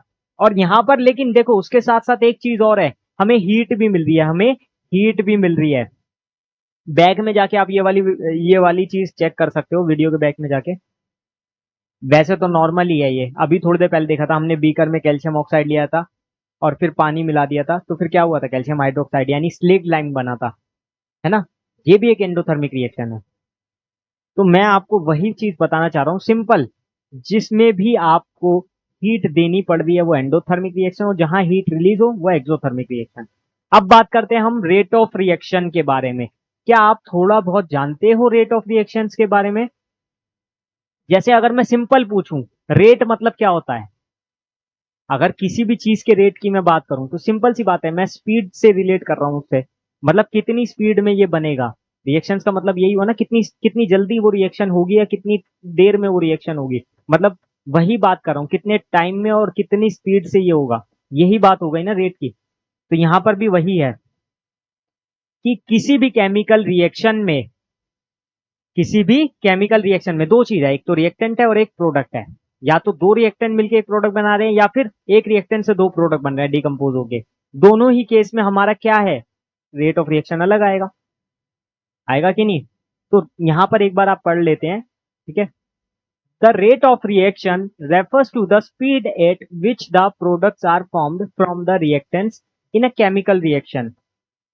अब देखो किसी भी केमिकल रिएक्शंस की बात करेंगे तो फिर देखो हमें दोनों साइड देखनी होती है, रिएक्टेंट साइड भी और प्रोडक्ट साइड भी। अब ये दोनों पे डिपेंड कर सकता है क्या, हाँ रिएक्टेंट पे तो करेगा ही 100%, जैसे नेचर ऑफ रिएक्टेंट पे डिपेंड करेगा, करेगा ना, रेट ऑफ रिएक्शन करेगा ही नेचर ऑफ रिएक्टेंट पे। तो उसी से तो, क्योंकि मेन पहले क्या होता है, पहले रिएक्टेंट क्या करते हैं, आपस में रिएक्ट करते हैं तभी प्रोडक्ट बनता है ना। तो कैसा उसका नेचर है, इस पे सबसे ज्यादा डिपेंड करने वाला है, समझ गए। अभी मैं आपको एक एक दो एग्जांपल से भी समझा देता हूं, जैसे पीछे जाते हैं, यहां पर देखो, यहां पर एक रिएक्टेंट था, सिंगल रिएक्टेंट, वो डिकम्पोज होके दो बना रहा था प्रोडक्ट। तो यहां पर इस पे डिपेंड कर रहा था ना, इस पे डिपेंड करेगा ना rate of reaction calcium carbonate पे। अगर मैं कोई दूसरा अगर ले लूं कंपाउंड तो उसके लिए रिएक्शन अलग होगी, इसके अलावा कोई और लूंगा तो उसके लिए अलग होगी। अगर मैं मान लो H2O2 ले लूं, डिकम्पोजिशन में ही लेता हूं एक रिएक्शन में, और यहां पर H2O प्लस O2 ये बन रहा है मेरा, ठीक है। तो इसके लिए रेट अलग होगा और इसके लिए रेट अलग होगा, तो दोनों चीजें अलग अलग है ना। तो रेट ऑफ रिएक्शन में अभी आपको क्लास 10 के लिए अभी इतना ही समझना है। हम और भी बहुत सारी चीजें देख सकते हैं, जैसे रिएक्शन रेट ऑफ कंबशन, ठीक है। पर वो वाली रिएक्शन अभी आपके लिए कोर्स में इतना ज्यादा नहीं आ रही है, उतना वाइड कोर्स आपका नहीं है, तो अभी आपको काम काम की चीजें पढ़नी है। ये याद कर लेना रेट ऑफ रिएक्शन किस किस पे डिपेंड करता है। दो तीन चीजें तो मैं आपको बता ही देता हूँ अगर लिखने के लिए आ जाए एग्जाम में। फर्स्ट इज कैटेलिस्ट, कैटेलिस्ट क्या करता है, आपका रिएक्शन के रेट को बढ़ा देता है, ठीक है। दूसरा टेम्परेचर, तीसरा नेचर ऑफ रिएक्टेंट, और साइज पे भी करेगा, कैसे करेगा वो मैं आपको बताता हूं। Size of the particles of reactant, सिर्फ रिएक्टेंट की साइड को आपने देखना है, नेचर भी रिएक्टेंट का देखना है, और size of particles of reactant मतलब रिएक्टेंट साइड के जो पार्टिकल है उसका साइज क्या है उस पर भी डिपेंड करेगा। और तीसरा सबसे आसान, टेम्परेचर, कैटलिस्ट, और एक है कंसंट्रेशन ऑफ रिएक्टेंट्स, ठीक है। तो ये सारी चीजें आप लर्न कर सकते हो, बहुत ज्यादा इंपॉर्टेंट नहीं है। अब जो मैं करवाने वाला हूं इसके बाद वो बहुत ज्यादा इंपॉर्टेंट है, उसको आपको बहुत अच्छे से समझना है। तो नेक्स्ट टॉपिक आता है हमारा रेडॉक्स रिएक्शन। अब रेडॉक्स रिएक्शन क्या है, अभी तक आपने बहुत सारी केमिकल रिएक्शंस पढ़ी, जैसे कंपोजिशन, ठीक है, डिकम्पोजिशन, कॉम्बिनेशन, एक्सोथर्मिक, एंडोथर्मिक, ये उन सबसे अलग है। कैसे अलग है, रेडॉक्स रिएक्शन आपकी वो केमिकल रिएक्शन है जिसमें ऑक्सीडेशन और रिडक्शन एक साथ होता है, ऑक्सीडेशन और रिडक्शन एक साथ होता है। अब आप कहोगे कि ऑक्सीडेशन क्या है और रिडक्शन क्या है, सिंपल मैं आपको बताता हूं। अगर आप क्लास 9th के बेसिस पे पूछोगे, क्लास 10th के बेसिस पे पूछोगे, तो इसमें दो से तीन चीजें आती है सिर्फ। जैसे ऑक्सीडेशन नाम से पता चल रहा है, यानी कि क्या क्या हो रहा होगा उसमें, गेन ऑफ ऑक्सीजन, और रिडक्शन में गेन ऑफ हाइड्रोजन। और अगर मैं इसको उल्टा कर दूं, ऑक्सीडेशन में क्या हो रहा था, गेन ऑफ ऑक्सीजन हो रहा था, तो लॉस ऑफ हाइड्रोजन बोल सकता हूं। और रिडक्शन में अगर मैं बोल रहा हूं कि गेन ऑफ हाइड्रोजन हो रहा है या हाइड्रोजन ऐड हो रहा है, तो फिर रिमूव क्या हो रहा है, ऑक्सीजन होगा, सिंपल सी बात है। तो ये दोनों आपस में एक दूसरे के उल्टे चलते हैं। ऑक्सीडेशन के लिए तीन चीजें हैं और रिडक्शन के लिए भी तीन चीजें हैं, मैं वो तीन चीजें आपको लिख देता हूं। ये एक टाइप से आपका ग्राफ टाइप बन जाएगा। जैसे ऑक्सीडेशन में एडिशन ऑफ ऑक्सीजन एटम, ठीक है, और रिमूवल ऑफ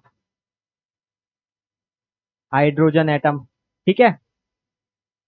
और तीसरी चीज होती है इसमें लॉस ऑफ इलेक्ट्रॉन, क्या होगा, लॉस ऑफ इलेक्ट्रॉन। अब देखो ये मैंने बात की अभी ऑक्सीडेशन की, रिडक्शन देखो इसी से आ जाएगा, कैसे, रिडक्शन में आपको क्या करना है, रिडक्शन के लिए आपको सिर्फ तीन चीजें याद रखनी है, तीनों इसका उल्टा कर दो, एक याद कर लिया बाकी के तीन अपने आप समझ आ जाएगा। देखो इसमें क्या होगा, रिडक्शन में एडिशन ऑफ हाइड्रोजन, अब सब उल्टा करते चलो, और रिमूवल ऑफ ऑक्सीजन, और ये साथ के साथ लिखते भी चलेंगे सब, और गेन ऑफ इलेक्ट्रॉन, यहाँ पर इलेक्ट्रॉन का गेन होगा। अब ये वाला कॉन्सेप्ट आपके लिए थोड़ा सा नया होगा, तो इसको भी हम समझेंगे। बाकी के दो तो आप समझ जाओगे, addition of oxygen, removal of hydrogen, addition of hydrogen, removal of oxygen. Gain का मतलब क्या होता है, इलेक्ट्रॉन गेन होना और इलेक्ट्रॉन लॉस होना, इसका मतलब क्या है, तो यही हम अभी समझने वाले हैं। कैसे समझेंगे वो मैं आपको नेक्स्ट स्लाइड में दिखाता हूं। हाँ, तो पहले आता है हमारा क्लासिकल कॉन्सेप्ट ऑफ ऑक्सीडेशन। पहले हम ऑक्सीडेशन को समझ लेते हैं, क्योंकि ऑक्सीडेशन को समझना पहले ज्यादा जरूरी है। एडिशन ऑफ ऑक्सीजन का मतलब क्या होता है, जल्दी बताओ। सिंपल सी बात है ना, जैसे एक मेटल ले लूं मैं, कोई भी मैग्नीशियम ले लो, एल्यूमिनियम ले लो, सोडियम ले लो, उसमें मैं क्या करूंगा, ऑक्सीजन ऐड कर देता हूं उसमें। जैसे यहां पर मैं लिखता हूं Mg+O2, इट गिव्स अस, अब देखो मैग्नीशियम प्लस ऑक्सीजन मिलके क्या बनाएगा, मैग्नीशियम ऑक्साइड, यानी MgO। MgO बना लिया, ठीक है। अब यहां पर क्या हो रहा है इस केस में, देखो ये मेटल है, ऑक्सीजन से रिएक्ट करके क्या करा, मैग्नीशियम ऑक्साइड बना लिया, ठीक है ना। अब इस केस में अगर मैं ध्यान से देखूं तो इसमें मुझे साफ साफ पता चल रहा है क्या हो रहा है, ऑक्सीडेशन। और इसमें हाइड्रोजन कुछ था नहीं, तो रिमूवल करने की भी जरूरत नहीं थी, लेकिन उस तरीके से मुझे पता चल गया कि ऑक्सीजन ऐड हुआ यानी ऑक्सीडेशन। अब अगर आप इलेक्ट्रॉन के केस में भी देखो, आपको अगर वैलेंसी पता हो तो इसकी वैलेंसी कितनी होती है, जल्दी बताओ, मैग्नीशियम की, हाँ +2, और इसकी -2। तो +2 से अगर ये, नहीं इस केस में तो ये 0 पे है, अभी तो ये 0 पे है ना, एक सेकेंड, ये, हाँ मैग्नीशियम की होती +2 है, लेकिन यहाँ पर जब भी ये फ्री स्टेट में होगा 0, और यहाँ पर +2 हो जाएगा, और यहाँ पर क्या हो जाएगा, यहाँ पर भी 0 था तो यहाँ पर -2 हो गया। तो ऐसे भी अगर आप देखो 0 से +2 पे गया, 0 से +2 पे गया, चेंज हुआ, तो देखो ऑक्सीडेशन नंबर इंक्रीज हो रही है, ऑक्सीडेशन नंबर इंक्रीज हो रहा है, इसका मतलब क्या है, ऑक्सीडेशन।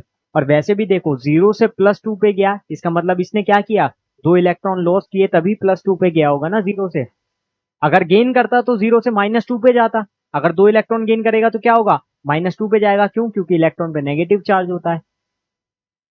अरे ऐसे समझो ना, 0 से +2 जाने का मतलब है इसने 2 इलेक्ट्रॉन गवा दिए, और वहीं दूसरी तरफ अगर ये 0 से -2 पे जा रहा है, दैट मीन इसने 2 इलेक्ट्रॉन गेन किए, क्योंकि इस पे नेगेटिव चार्ज है, 0 -2 -2। और यहाँ पर देखो 0 माइनस -2 कितना हो जाएगा, +2, सिंपल, ऐसे समझ लो ना। एक और एग्जांपल से दिखाता हूँ। अब ये वाले केस को हम इलेक्ट्रॉन के केस से ही देखेंगे। जैसे H2S है, यहाँ पर देखो ये अटैच है, तो सल्फर की -2 और हाइड्रोजन की +1, ऑक्सीजन फ्री स्टेट में 0। अब देखते हैं चेंज हुआ जब प्रोडक्ट में तो क्या बना होगा। यहाँ देखो सल्फर किस केस में है, फ्री स्टेट में 0, H2O, यहाँ पर इसकी +1 होती है, यहाँ -2 होती है, सबको पता है। अब इस केस में देखो ऑक्सीजन चेंज हो गया 0 से -2 में, ऑक्सीजन चेंज हो गया 0 से -2 में, यानी 2 इलेक्ट्रॉन क्या किए, गेन किए, तो क्या होगा, रिडक्शन, 0 से -2 पहुंच गया ऑक्सीजन। और सल्फर के लिए देखूं, सिर्फ हम सल्फर और ऑक्सीजन को देखेंगे, सल्फर के केस में क्या हुआ बताओ जल्दी। सल्फर के केस में देखूंगा तो -2 से गया किस पे, 0 पे, यानी इसने क्या किया, -2 से 0 पे गया, यानी 2 इलेक्ट्रॉन लॉस किए, तो यहाँ पर क्या हो रहा है, ऑक्सीडेशन। बट मुझे तो देखना सल्फर के लिए ही है ना, उस केस में क्या हो रहा है, उस केस में क्या हो रहा है, ऑक्सीडेशन हो रहा है। अब आप कंफ्यूज हो जाओगे, तो उसके लिए आपको क्या करना है, सिर्फ इसको सीधे सीधे मिटाओ, इसको मिटाओ, और सिर्फ यहां पर चेक कर लो कि एडिशन ऑफ ऑक्सीजन हो रहा था या एडिशन ऑफ हाइड्रोजन हो रहा था। अब एडिशन ऑफ ऑक्सीजन की अगर मैं बात करूं तो यहां पर हो रहा है, एडिशन ऑफ ऑक्सीजन हो रहा है हाइड्रोजन के साथ में, ठीक। और सल्फर के केस में अगर मैं देखूं, यहाँ H2S था, और इसने क्या किया, हाइड्रोजन को रिमूव कर दिया, सल्फर बना लिया, 2 सल्फर बस। तो ये देखो, तो यहाँ पर हुआ क्या, एडिशन ऑफ ऑक्सीजन हुआ और रिमूवल ऑफ हाइड्रोजन हुआ। तो इन दोनों केस से हमें पता चल गया कि यहाँ पर क्या हो रहा है, ऑक्सीडेशन हो रहा है। और वैसे भी आप देखोगे तो सल्फर का तो ऑक्सीडेशन ही हुआ ना, -2 से 0 पे गया ना, ये -2 से 0 पे गया, तो इसका मतलब क्या है, ऑक्सीडेशन है। तो ये 3 केसेस है जो आपको याद करने हैं। वैसे आप फर्स्ट और सेकंड से भी काम चला सकते हो, क्योंकि क्लास 10th में उतना ज्यादा नहीं होता है, क्लास 11th में एक अलग चैप्टर आता है रेडॉक्स रिएक्शन, लेकिन ये भी आपको आना चाहिए मेरे हिसाब से। Loss of electron, gain of electron आपको थोड़ा बहुत समझना चाहिए, ठीक। क्योंकि रिडॉक्स रिएक्शन आपको तभी समझ आएगी ना। नेक्स्ट आता है आपका क्लासिकल कॉन्सेप्ट ऑफ रिडक्शन। देखो अब आप जल्दी समझ जाओगे। आपने ऑक्सीडेशन समझ लिया, अब रिडक्शन समझना कोई बड़ी बात नहीं है। रिडक्शन अब आपको ऐसे ही समझ आ जाएगा, मेरे को ज्यादा मेहनत नहीं करनी पड़ेगी अब। रिडक्शन में 3 चीज बताई थी, addition of hydrogen, removal of oxygen और गेन ऑफ इलेक्ट्रॉन। अब देखो एडिशन ऑफ हाइड्रोजन मतलब हाइड्रोजन ऐड हो जाएगा। जैसे यहां पर मैंने केस लिया, इसका नाम बताओ पहले। अच्छा हाँ, अभी आपने वो वाला चैप्टर नहीं पढ़ा होगा, कार्बन इन कंपाउंड आईयूपीएसी वाला अभी आपने नहीं पढ़ा होगा, इसलिए आपको एल्केन एल्कीन एल्काइन पता नहीं होगा, है ना। आई कैन अंडरस्टैंड, ये चीज मैं समझ सकता हूँ। इसको इथेन बोलते हैं। इसकी रिएक्शन मैंने कराई S2 से। अब देखो मैं इससे इथेन बनाऊंगा। इथेन कैसे बनाऊंगा, ये इंपॉर्टेंट है इथेन वाली रिएक्शन। यहाँ पर मैंने हाइड्रोजन ऐड किया जैसे ही इसमें, तो क्या हुआ, C2H6 बन गया। अब आप सिंपल समझ सकते हो, कोई भी समझ सकता है। देखो सीधे सीधे हाइड्रोजन ऐड हुआ यानी क्या है, रिडक्शन। रिडक्शन ऐसी इस रिएक्शन को देखो, 2HgO डिकम्पोज हुआ 2Hg प्लस O2 में। अब रिमूवल ऑफ ऑक्सीजन हो रहा है, यहां पर सीधे सीधे दिख रहा है HgO में से क्या हुआ, मरकरी अलग हो गया और ऑक्सीजन अलग हो गया। सीधे सीधे समझ आ रहा है, ऑक्सीजन का रिमूवल हुआ यानी रिडक्शन हो गया। अब तीसरे केस में देखो, अब देखो ये वाला केस बहुत अच्छा है, ये बेस्ट केस है समझाने के लिए, गेन ऑफ इलेक्ट्रॉन। अब यहां पर ये कॉपर 2 पॉजिटिव आयन फॉर्म में था, जैसे ही इसने 2 इलेक्ट्रॉन गेन किए, जैसे ही इसने 2 इलेक्ट्रॉन गेन किए तो क्या हुआ, 2 इलेक्ट्रॉन गेन करने का मतलब -2 और ये +2, तो दोनों चार्ज मिलके कितना हो गया, 0। तो कॉपर किस केस में आ गया, फ्री स्टेट में। फ्री स्टेट में आ गया कॉपर, ठीक है ना। तो हमने डायरेक्टली लिख दिया copper metal, copper +2 electron gives Cu। तो इसको आपको अभी अगर आप फर्स्ट टाइम पढ़ रहे हो तो आपको थोड़ा सा नया लगेगा, लेकिन जैसे जैसे आप प्रैक्टिस करोगे आपको समझ आ जाएगा। नेक्स्ट मेरा आता है oxidising agent and reducing agent. अब ऑक्सीडाइजिंग एजेंट क्या है और रिड्यूसिंग एजेंट क्या है, उसके बाद फिर हम रिडॉक्स को समझेंगे, क्योंकि ये पहले बेसिक समझना हमें बहुत ज्यादा जरूरी है कि कैसे ऑक्सीडेशन होता है, कैसे रिडक्शन होता है। उसके बिना रिडॉक्स समझ नहीं आता। ऑक्सीडाइजिंग एजेंट अगर मैं आपको बताऊं, इसमें उल्टा करना है आपको। जो खुद खुद ऑक्सीडाइज मत बोल देना, ऑक्सीडाइजिंग एजेंट मतलब वो दूसरे को ऑक्सीडाइज करेगा, खुद रिड्यूस होगा। और ऐसी रिड्यूसिंग एजेंट का मतलब होगा जो खुद ऑक्सीडाइज होके दूसरे को क्या करे, रिड्यूस करे। जैसे कि सपोज करो ये है, ये ऑक्सीडाइजिंग एजेंट है, और दूसरा भी ले लेता हूं। हाँ, ये ऑक्सीडाइजिंग एजेंट है और ये रिड्यूसिंग एजेंट है। अब इन दोनों में क्या क्या क्या समानताएं होगी, एक चीज तो क्लियर है कि दोनों क्या कर रहे हैं, ऑक्सीडेशन रिडक्शन कर रहे हैं। अब देखो ये दोनों आपस में मिल रहे हैं, ये ऑक्सीडाइजिंग एजेंट, ये रिड्यूसिंग एजेंट। ध्यान से देखना, तो ये ऑक्सीडाइजिंग एजेंट क्या करेगा, इसको ऑक्सीडाइज करेगा, ये ऑक्सीडाइजिंग एजेंट इसको ऑक्सीडाइज करेगा, और ये रिड्यूसिंग एजेंट क्या करेगा, इसको रिड्यूस करेगा। समझ रहे हो, ऑक्सीडाइजिंग इसको ऑक्सीडाइज करेगा, रिड्यूसिंग इसको रिड्यूस करेगा। अब आपने एक बात ध्यान से सुनी, अगर ये ऑक्सीडाइजिंग एजेंट है और इसको ऑक्सीडाइज कर रहा है, इसका मतलब क्या है, ये खुद ऑक्सीडाइज हो रहा है, इसका मतलब ये ऑक्सीडाइज हो रहा है। और ये रिड्यूसिंग एजेंट है, इसको रिड्यूस कर रहा है, तो ये रिड्यूस हो रहा है। तो आपको कुछ समझ आया है, ये ऑक्सीडाइजिंग एजेंट था, इसने इसको ऑक्सीडाइज किया लेकिन खुद क्या हो गया, रिड्यूस।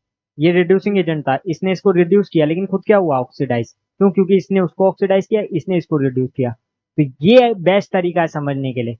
अब इनको अगर आप पढ़ोगे तो कैसे समझोगे, it is the substance which gives oxygen or gains hydrogen, or it the substance which is reduce itself and oxidize other। ये याद रखो, ऑक्सीडाइजिंग एजेंट ये ऐसा एजेंट है जो दूसरे को ऑक्सीडाइज कर दे और खुद क्या हो जाए, रिड्यूस हो जाए।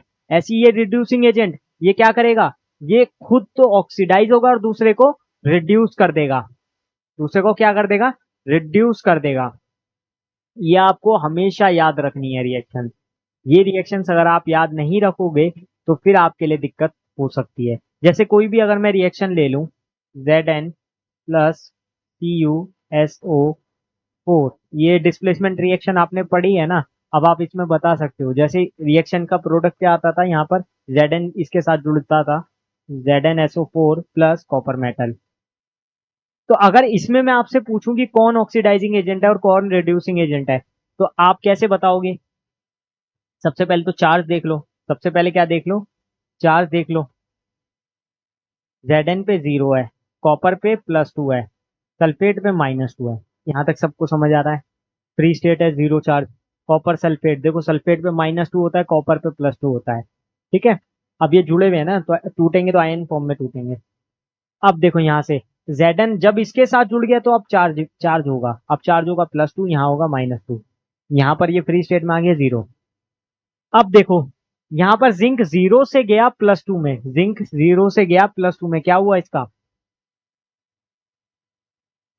अरे 0 से +2 में गया, सिंपल सी बात है, ऑक्सीडेशन हो गया, 2 इलेक्ट्रॉन लॉस कर दिए। 2 इलेक्ट्रॉन लॉस किए तभी तो Zn+2 पे गया। ऐसे ही यहाँ पर देखो Cu2 पॉजिटिव चेंज हो रहा है 0 पे, तो इसने क्या किया, 2 इलेक्ट्रॉन गेन किए, 2 इलेक्ट्रॉन गेन किए तो क्या बनेगा, रिडक्शन। अब मुझे बताओ इसमें कौन ऑक्सीडाइजिंग एजेंट है और कौन रिड्यूसिंग एजेंट है? अभी जो मैंने आपको एग्जांपल दिया था इसका और इसका, इससे आप बता सकते हो ये मेरा ऑक्सीडाइजिंग एजेंट था, ये मेरा स्टाइलस जो है ऑक्सीडाइजिंग एजेंट था और पेन रिड्यूसिंग एजेंट था। इसमें बताओ कौन स्टाइलस है कौन पेन है? ऑक्सीडाइजिंग एजेंट कौन है इसमें बताओ, जो खुद क्या हो रहा हो, रिड्यूस हो रहा हो, और दूसरे को क्या कर दे, ऑक्सीडाइज कर दे। तो ऑक्सीडाइज कौन हुआ, ऑक्सीडेशन इसका हुआ, यानी ये ऑक्सीडाइज हुआ। ये ऑक्सीडाइज हुआ तो यानी ये क्या है, बताओ जल्दी। ये ऑक्सीडाइज हुआ, इसका मतलब ये क्या है, रिड्यूसिंग एजेंट है। तो यहाँ पर मेरा ऑक्सीडाइजिंग एजेंट वो होगा जो खुद रिड्यूस होगा, यानी जिसका खुद का रिडक्शन होगा, और रिडक्शन हुआ CuSO4 का। रिडक्शन किसका हुआ, CuSO4 का हुआ। तो ये मेरा क्या हो जाएगा, ऑक्सीडाइजिंग एजेंट हो जाएगा। और ऐसी ऑक्सीडाइज हुआ Zn, Zn 0 से +2 पे गया यानी ऑक्सीडाइज हुआ, तो ये मेरा क्या होगा, रिड्यूसिंग एजेंट Ra। इसको आप ऐसे लिख सकते हो, ऑक्सीडाइजिंग एजेंट को OA और रिड्यूसिंग एजेंट को Ra, जिससे कि बार बार आपको कंफ्यूजन ना हो, पूरा ना लिखना पड़े। ऑक्सीडाइजिंग एजेंट मतलब जिसका सिंपली रिडक्शन हो, और रिडक्शन यहाँ पर आपने देख लिया था CuSO4 का हुआ, तो ये ऑक्सीडाइजिंग एजेंट। Zn का आपने देखा ही यहाँ पे ऑक्सीडेशन हुआ, तो ये रिड्यूसिंग एजेंट हो जाएगा। ठीक है, तो ऐसे आप समझ सकते हो। रिएक्शन बैलेंसिंग अगर आपने सीख रखी है अच्छे से, तो रिडॉक्स रिएक्शन आपको इजीली समझ आ जाएगी। अभी तो रिडॉक्स रिएक्शन बचा है। ठीक है, तो रिडॉक्स रिएक्शन आपका वही है जिसमें ऑक्सीडेशन और रिडक्शन क्या हो, साथ साथ चले। ठीक है, कोई भी रिएक्शन आप ले सकते हो जिसमें आपका, इसमें टाइप्स ऑफ रिडॉक्स रिएक्शंस फिर आपका क्लास 11th में चैप्टर आएगा रिडॉक्स रिएक्शन, तो आप उसके टाइप्स ऑफ रिडॉक्स रिएक्शंस पढ़ने वाले हो, वो एक अलग चीज है। इसमें भी आपकी रिएक्शंस आएगी, कॉम्बिनेशन, डिकम्पोजिशन, डिस्प्लेसमेंट। ठीक है, और डिस्प्रोपोर्शनेशन रिएक्शन। डिस्प्रोपोर्शनेशन ऐसे होती है जिसमें एक ही एलिमेंट का ऑक्सीडेशन और रिडक्शन होता है। जैसे यहाँ पर अगर मैं दिखाऊं, अगर ये वाला केस आ जाए, चांसेस कम है बट हम फिर भी करके चलेंगे। ठीक है, 2H2O2 gives 2H2O plus O2। अब देखो हुआ क्या, हाइड्रोजन की यहाँ पर क्या आती वैलेंसी, +1। और यहाँ पर ध्यान रखने वाली बात है कि ऑक्सीजन की -1 -2 नहीं लेके चलनी है हमेशा जो लेते हैं। यहाँ पर इस केस में क्योंकि प्रोक्साइड लिंकेज है तो -1 लेंगे। कैसे फाइंड आउट करते हैं H2O2 में, हाइड्रोजन की फिक्स है 1, 2 × 1 प्लस ऑक्सीजन की 2x = 0। ऑक्सीडेशन नंबर निकालना आपको आता है, 2x = उधर जाके -2, x कितना आ गया, -1, -1 आ गया। क्लियर है, तो यहाँ पर ऑक्सीजन की -1 है वैलेंसी, तो -1 से चेंज हुआ यहाँ पर 0 पे और यहाँ पर -2 पे। तो ऑक्सीजन का अगर आप देखोगे तो ऑक्सीजन यहाँ पर चेंज हुआ -1 टू -2, विच इज, अगर आप -1 से -2 देखें, चार्ज माइनस का चार्ज बढ़ रहा है, तो ये क्या है, रिडक्शन। और ऐसी -1 से गया 0 पे, तो क्या हुआ, -1 से गया 0 पे, नेगेटिव चार्ज कम हुआ, तो इसको हम, ये वाला दिख नहीं रहा है क्या, ये वाला मार्कर, इसको एक मिनट चेंज करते हैं, इससे लिख देता हूँ। हाँ, अब ठीक है।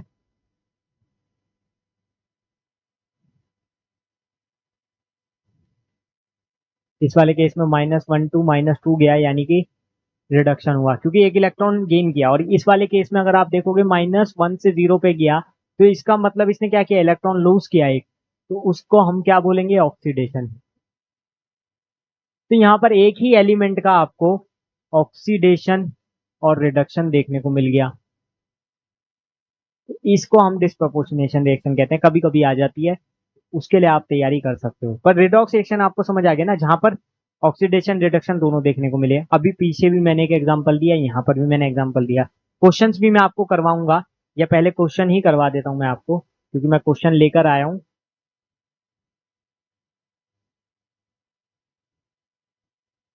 ये आपकी ही एक्सरसाइज के क्वेश्चंस है, इसमें ऑक्सीडेशन एंड रिडक्शंस वाले क्वेश्चन है। तो वो पहले मैं आपसे पूछना चाहता हूँ, क्योंकि अभी मैंने आपको ऑक्सीडेशन रिडक्शन बताया, तो देखते हैं आपको कितना समझ आया। जैसे पहला बताओ, Fe+S गिव्स अस FeS। इसमें आपको ये बताना है किसका ऑक्सीडेशन हुआ और किसका रिडक्शन हुआ, जल्दी बताओ। देखो फेरस 0 पे था, सल्फर भी यहाँ पर 0 पे होगा, और यहां जाकर क्या बन गया, +2 और ये -2। ठीक है, तो चेंजेस आप देखोगे तो 0 से +2 गया। Fe के लिए अगर आप देखो यहाँ पर इसका, तो ये गया 0 टू +2, और सल्फर के लिए अगर आप देखोगे तो ये गया 0 टू -2। बताओ यहाँ तक क्लियर है। फेरस की चेंज हुई 0 से +2 में, सल्फर की चेंज हुई 0 से -2 में। तो फेरस का क्या हो रहा है, अगर ये 0 से +2 में जा रहा है तो ये क्या कर रहा है, गेन ऑफ इलेक्ट्रॉन कर रहा है या लॉस ऑफ इलेक्ट्रॉन कर रहा है, जल्दी बताओ।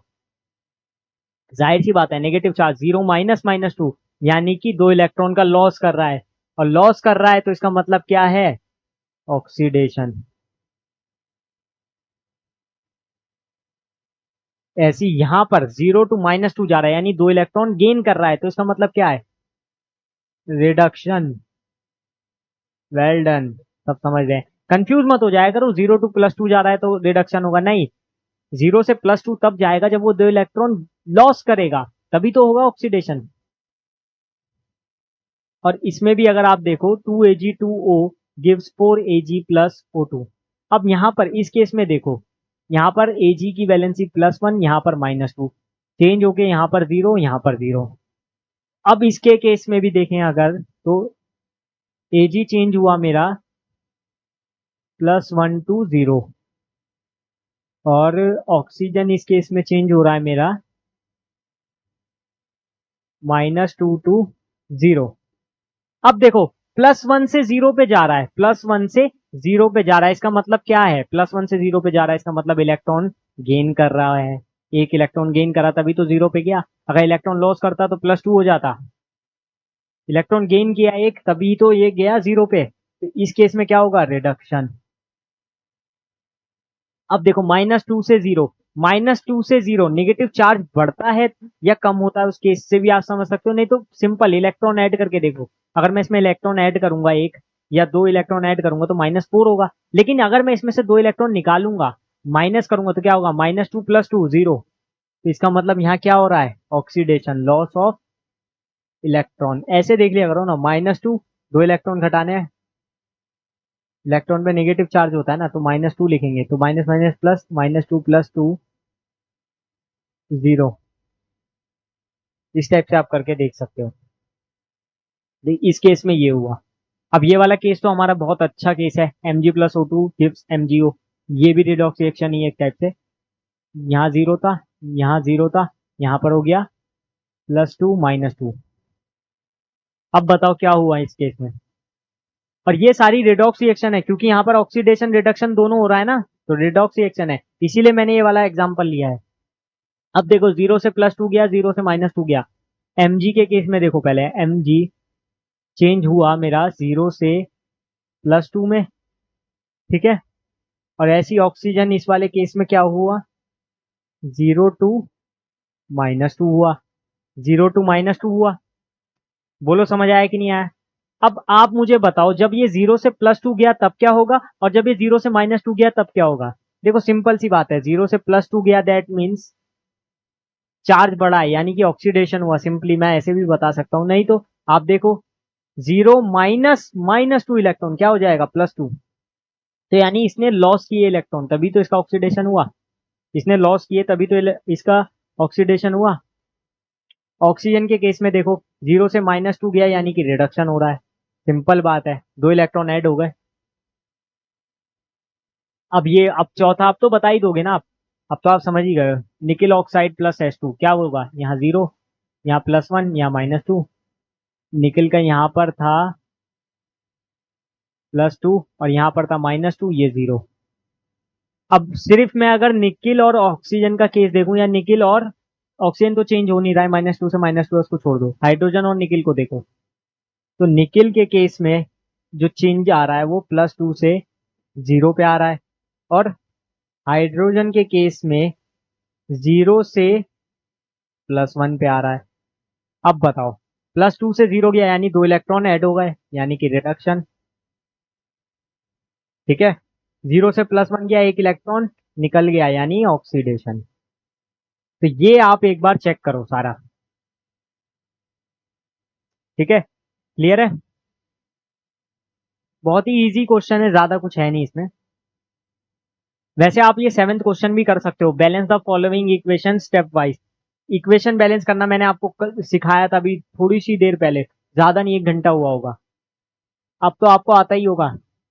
H2H2O7 प्लस H2O कैसे करेंगे, मैंने बताया था, रिएक्शन बैलेंस करने के लिए पहले रिएक्टेंट साइड देखो, फिर आप प्रोडक्ट साइड देखो, LHS इक्वल RHS वाला, यानी आपको नंबर ऑफ एटम्स बैलेंस करने होते हैं ना। नंबर ऑफ एटम्स बैलेंस कैसे होंगे, देखो यहाँ पर कितने हाइड्रोजन है ये देख लो पहले, 4 4 हाइड्रोजन एटम है।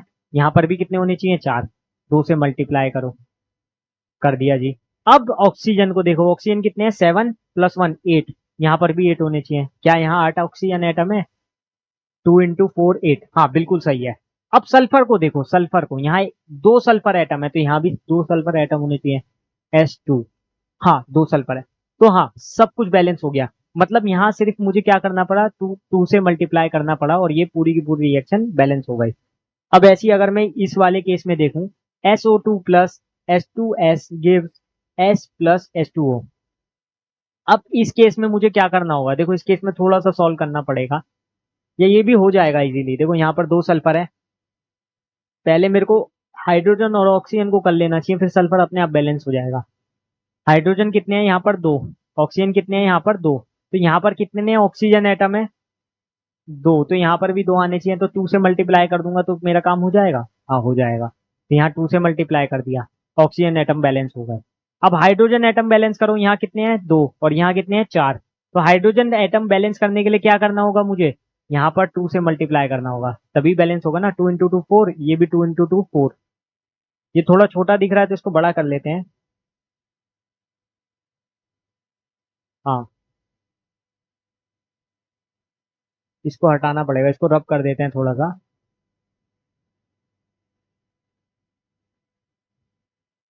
नोट आपने कर लिया होगा वैसे तो, पीछे आके भी कर सकते हो आप। थोड़ा सा स्पेस की जरूरत है, इसलिए इसको बंद करना पड़ रहा है। हाँ, अब ठीक है, अब क्लियर दिखेगा।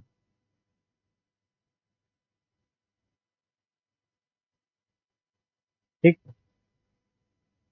अब देखो, ये वाला तो मैंने बता दिया था, इसमें सिर्फ 2 से मल्टीप्लाई कर देंगे। ये वाला देख रहे थे ना हम, तो इस वाले केस में क्या करेंगे, देखो, गिव S प्लस H2O। अब देखो, पहले बैलेंस करेंगे ऑक्सीजन को, यहाँ 2 है तो यहाँ 2 लगा देंगे। अब हाइड्रोजन को बैलेंस करेंगे, यहाँ 4 है तो यहाँ पर भी 4 होना चाहिए, इसके लिए यहाँ भी 2 लगा देंगे। अब सल्फर को देखो, 2 × 1 1, 3 हो गए, 2 + 3, तो 2 + 1 3 हो गए ना यहाँ पर सल्फर एटम, तो यहाँ भी 3 होने चाहिए, तो यहाँ 3 से मल्टीप्लाई कर देंगे। अब चेक कर लो आप, सारा बैलेंस है कि नहीं है। आई थिंक बैलेंस हो गई है। ऐसी इसी को देखो, Ag plus HCl gives AgCl plus H2।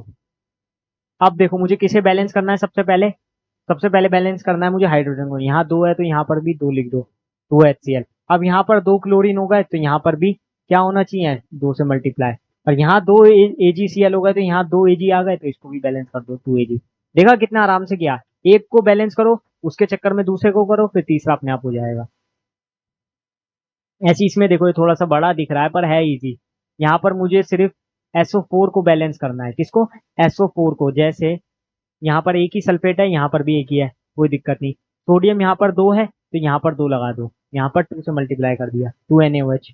अब 2NaOH लिख दिया तो यहाँ पर 2OH हो गए, तो यहाँ पर भी 2 कर दो। अब हाइड्रोजन कितने हुए? 4, और यहाँ पर 2 और 2 4, बैलेंस हो गया।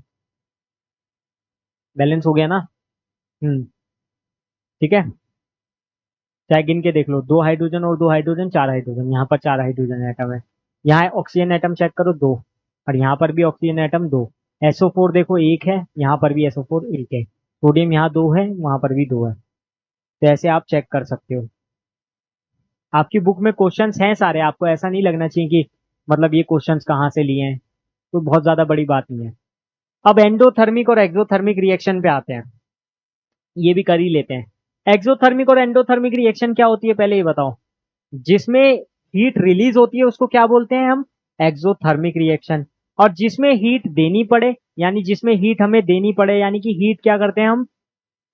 सप्लाई करते हैं, उसको क्या बोलते हैं? एंडोथर्मिक। अब देखो इन रिएक्शंस में फर्स्ट ऑप्शन में दिया है HCl plus NaOH gives NaCl plus H2O plus heat.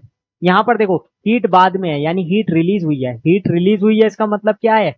Exothermic reaction. Exothermic reaction.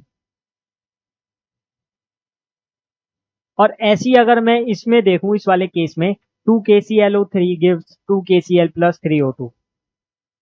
अब इस वाले केस में देखो हीट का साइन आ गया, हीट गिवन है, हीट दी जा रही है, तो इस केस में क्या होगा? एंडोथर्मिक रिएक्शन होगी। एंडोथर्मिक रिएक्शन सेकंड वाले में। क्यों? क्योंकि हीट सप्लाई की गई। अब इस वाले केस में देखो calcium oxide plus H2O gives calcium hydroxide, और हीट गिवन है, वो हीट हमें बाद में मिली, यानी हीट रिलीज हुई, तो इसमें भी क्या होगा? एक्सोथर्मिक प्रोसेस होगा या एक्सोथर्मिक रिएक्शन होगी।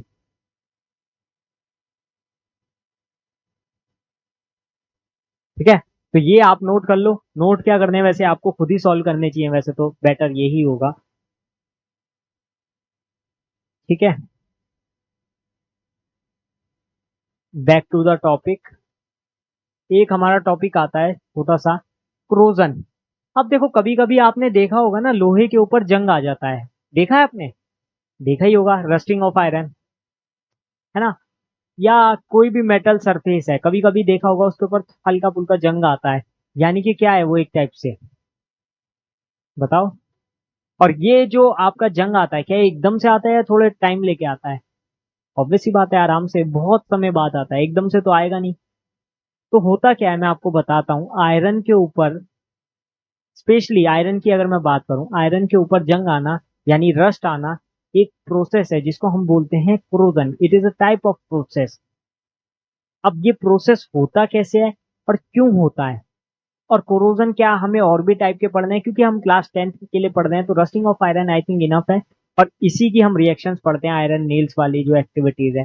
तो अभी फिलहाल के लिए मैं आपको उतना बता देता हूँ, पहले हम कोरोजन को समझते हैं इजीली वे में कि क्या होता है। So it is the process of slow conversion of metals into their undesirable compounds due to their reactions with oxygen, water, acid and gases etc. अब देखो सिंपल सी चीज है, यहाँ पर एग्जाम्पल में ही दिया हुआ है, एग्जाम्पल में ही सामने दिया हुआ है rusting of iron.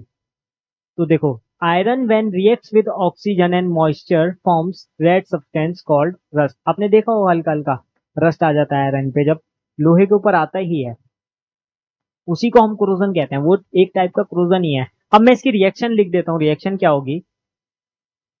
Fe plus 3 plus O2, या H2O से कराते हैं। H2O वाली रिएक्शन बता देता हूँ पहले आपको। 4H2O डायरेक्ट वाली जो लिखी है, यहाँ बन जाएगा आपका Fe2O3 dot H2O plus 6H positive, plus 6H positive. ऐसे भी लिख सकते हैं, जैसे ये रिएक्शन सिंपल वे में लिखते हैं, Fe plus O2 give Fe2O3, इसको बैलेंस कर लेते हैं 2Fe, और ये होता है हमारा, रुको अभी बैलेंस नहीं है ना, यहाँ पर 2 लगाएंगे तो 6 हो जाएगा, यहाँ 3 लगाएंगे, यहाँ 4 लिखेंगे, हाफ बैलेंस है। 2Fe2O3, 4Fe plus 3O2 gives 2Fe2O3। नहीं तो इसको इस टाइप से भी लिखते हैं। इसमें क्या होगा, मतलब आयरन का एक तरीके से आप ऑक्सीडेशन भी देख सकते हो, है ना। यहाँ आयरन ऑक्साइड बना, देखो Fe2O3, इस पे +3 चार्ज, यहाँ ऑक्सीजन पे -2 चार्ज। यही वाली जो आपकी मेन, जो सबसे नीचे आपकी रिएक्शन लिखी हुई होगी बुक में, तो वो यही दी होगी। और आप एग्जाम्पल में लिख सकते हो रस्टिंग ऑफ आयरन। अगर आपसे पूछा जाए पेपर में रिएक्शंस के लिए, तो आप रिएक्शन लिख के दिखा सकते हो। पूरी फॉर्म में आपको दिखाने की जरूरत नहीं है, आयंस फॉर्म में अगर आपको दिखाना हो, लेकिन आप लिख सकते हो अगर आपको पूरा आता है, नहीं तो आप इतना भी लिख सकते हो। और एक चीज और मैं आपको बताना चाहूंगा, क्रोजन आपका नेक्स्ट चैप्टर में भी आने वाला है मेटलर्जी में, तो आप अगर इसमें थोड़ा कम पढ़ रहे हो, उसमें और ज्यादा पढ़ोगे, तो क्रोजन आपको अभी आगे भी बहुत ज्यादा पढ़ना पड़ेगा। इसका एक एक्सपेरिमेंट भी मैं आपको बताना चाहूंगा। क्या आपने कभी ये चीज फाइंड आउट की है कि एक टेस्ट ट्यूब लो या आप दो लो, दो टेस्ट ट्यूब में आपको करना क्या है, एक में तो आपको सिर्फ आयरन नील डालनी है, आयरन नील पता है ना, यानी कि क्या है, कीले। और एक कॉपर सल्फेट सॉल्यूशन लो, उसमें डाल दो। कॉपर सल्फेट ब्लू कलर का होता है, पता है ना आपको। अब फिर बाद में देखो, आप थोड़े समय बाद, 2 दिन 3 दिन बाद क्या होता है, एक्टिविटी। देखो एक्टिविटी तो आपको करने के लिए, या आप अपनी बुक वाली, जो आपको बुक में एक्टिविटी दी, आप वो वाली एक्टिविटी भी कर सकते हो, जो मैं बता रहा हूँ उसको छोड़ो, वो करो। बुक वाली एक्टिविटी वो तो और काम की चीज है, तो वो आपको खुद से पढ़ना है, मैं आपको होमवर्क देता हूँ। जो एक्टिविटी है आपकी बुक में, वो आप खुद से करके बताओगे। वैसे उसमें सब कुछ लिखा है, आप पढ़ सकते हो। थोड़ा बहुत काम आपको देना चाहिए ना, होमवर्क, पता चले कि आप पढ़ रहे हो कि नहीं पढ़ रहे हो। टाइम बहुत कम है, क्योंकि मेरे को ये इसको कंप्लीट कराना है, मैं हर चीज नहीं करा सकता, बुक में एक एक चीज जो लिखी है वो सारी नहीं करा सकते, ये वन शॉट रिवीजन है। अब नेक्स्ट टॉपिक आता है आपका रेंसिडिटी।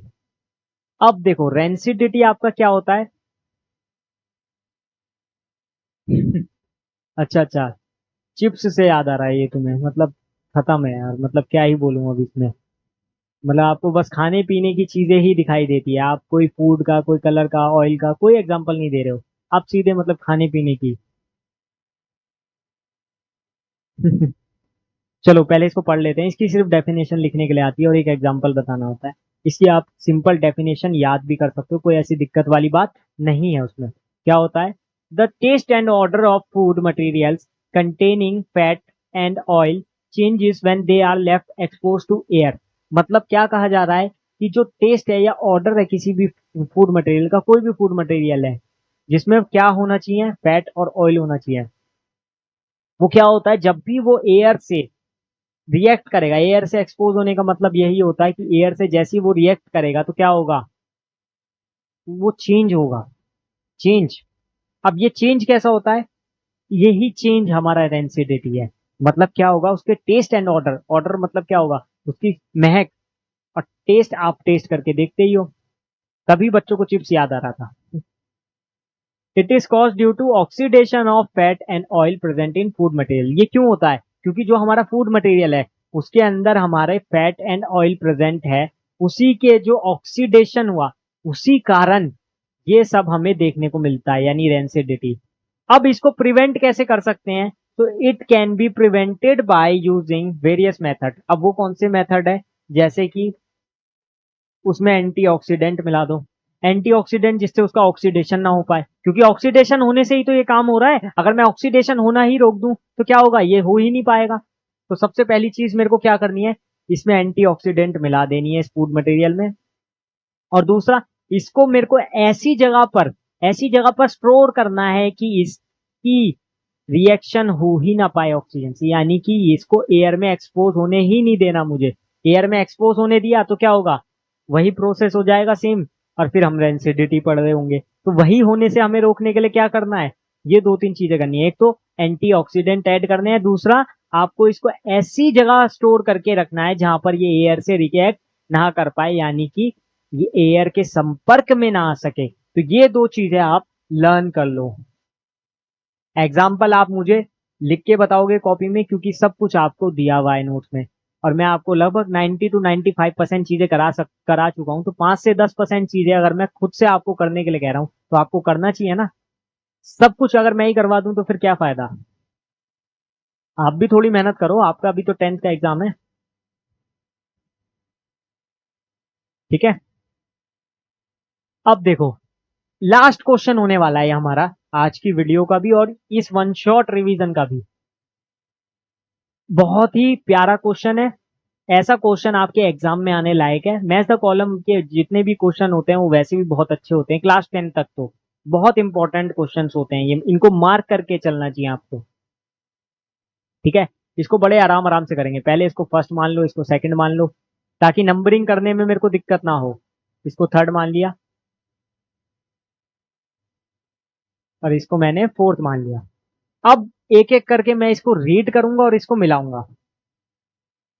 पहला रिएक्टेंट है BaCl2 plus ZnSO4, BaCl2 plus ZnSO4। अब मुझे पता है अगर मैं इसकी रिएक्शन कराऊंगा बेरियम क्लोराइड की जिंक सल्फेट से तो क्या बन जाएगा, BaSO4 बन जाएगा एक तो, और दूसरा ZnCl2 बन जाएगा। अब अगर आप ध्यान से देखो, मैंने अभी आपको पढ़ाया था double displacement reaction. Double displacement reaction आपने किया था ना, उसी का जो एग्जांपल है ये। अरे सिंपल देखो ना, बेरियम ने क्या किया, जिंक को डिस्प्लेस कर दिया, और जिंक ने क्या कर दिया, बेरियम को कर दिया, ZnCl2 बना लिया। तो सिंपली ये कौन सी रिएक्शन है मेरी, double displacement reaction. Double displacement reaction. ऐसी अगर मैं इस वाले केस में देखूं, सेकंड वाले केस में, पहले मैं सारा आपको लिख देता हूं फिर आप मैच कर पाओगे। 2AgCl गिव, अब इसकी रिएक्शन अगर मैं बताऊं, अगर मेरा ये रिएक्टेंट है तो ये सिंगल रिएक्टेंट है, जाहिर सी बात है दो प्रोडक्ट बनाएगा, डिकम्पोज होगा, तो क्या क्या टूटेगा ये, हाँ टूटना ही कहेंगे इसको। Ag+1 में टूटेगा एक तो, या डायरेक्टली मैं Ag में भी लिख सकता हूँ, डायरेक्टली Ag भी लिख सकता हूँ ना, Ag, और एक बनेगा मेरा क्लोराइड Cl2। अब बैलेंस कर दूं इसको एक बार, Cl2 तो बैलेंस है, यहाँ पर मुझे 2 लिखना पड़ेगा। अगर मैं इस रिएक्शन को देखूं तो ये डिकम्पोजिशन रिएक्शन है। कौन सी रिएक्शन है, decomposition reaction.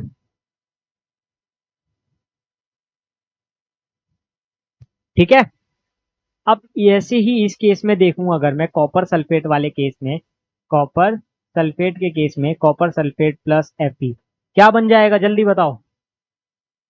Copper sulphate plus Fe जैसी मैं करूंगा तो देखो Fe इसको क्या कर देगा, डिस्प्लेस कर देगा, और यहाँ बनेगा FeSO4 यानी फेरस सल्फेट प्लस कॉपर अलग हो जाएगा। ये कौन सा रिएक्शन है, डिस्प्लेसमेंट रिएक्शन। ये भी अभी हमने 1 घंटे पहले लगभग किया था टाइप ऑफ रिएक्शंस में। तो देखो तीन तो मैंने बता दिया आपको अलग अलग, आप इन तीनों से ही मैच कर सकते हो। कैसे, फर्स्ट वाले का क्या था, आंसर तो ये था, और हाँ था क्या, ये डबल डिस्प्लेसमेंट यानी ये AgCl का हो रहा था 2Ag प्लस Cl2, और टाइप ऑफ केमिकल रिएक्शन थी ये डिकम्पोजिशन, वो कहां पर है, ये रहा। ऐसी CuSO4 का अगर मैं देखूं तो बना क्या था, FeSO4 प्लस Cu, कहां पर बन रहा है, यहाँ पर, और ये था मेरा डिस्प्लेसमेंट रिएक्शन। तो चौथा वैसे ही बचा, वैसे भी देखो H2O प्लस CO2 H2CO3 बनता है, तो इसका ये हो गया, और ये लास्ट एक ही बचा था, कॉम्बिनेशन ही होगा। दो रिएक्टेंट मिलके एक प्रोडक्ट बनाते, कॉम्बिनेशन रिएक्टेंट। थोड़ा ऐसे खिचड़ पिचड़ हो गया है, लेकिन ठीक है, आपको समझ में आ गया होगा, अब थोड़ा सा साफ दिख रहा होगा, है ना। तो ये आप मैचिंग अप कर सकते हो। ठीक है, तो ये आप अपनी तरफ से फिर टेबल बना के लिख सकते हो। मेन आपका, आपको समझाने का मकसद ये था कि आपको कैसे कैसे इसको करना है। ठीक है, तो इसी के साथ देख लेता हूँ एक बार सारी स्लाइड्स कंप्लीट हो गई कि नहीं, कोई क्वेश्चन रह तो नहीं गया।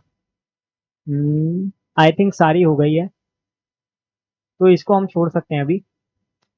तो इसी के साथ ये चैप्टर आपका कंप्लीट होता है, और हमने अपना साइंस का चैप्टर नंबर 3 भी कंप्लीट कर लिया है। सीबीएसई में आपका चैप्टर नंबर 1 होता है, वो एक अलग बात है। बहुत ही इंपॉर्टेंट चैप्टर, बहुत ही इजी चैप्टर था आपका। और इस सेशन में अगर आपको कोई भी किसी भी टाइप का डाउट हो तो आप उसको कमेंट में भी लिख सकते हो, और दूसरा हमारा टेलीग्राम चैनल ज्वाइन कर सकते हो, जहां पर आपको स्टडी मटेरियल्स मिल जाएंगे जो भी इस चैप्टर से रिलेटेड होंगे, और आगे भी मॉक टेस्ट भी आपको मिल जाएंगे जो भी आपको चाहिए होगा। और अगर आप टेलीग्राम पे डाउट नहीं पूछना चाहते तो यहाँ डिस्क्रिप्शन के लिंक में एक नंबर है, उस पर भी आप कॉल करके अपना डाउट पूछ सकते हो। ठीक है, तो चैनल को सब्सक्राइब करो। मिलते हैं नेक्स्ट वीडियो में, तब तक के लिए bye and stay tune with us.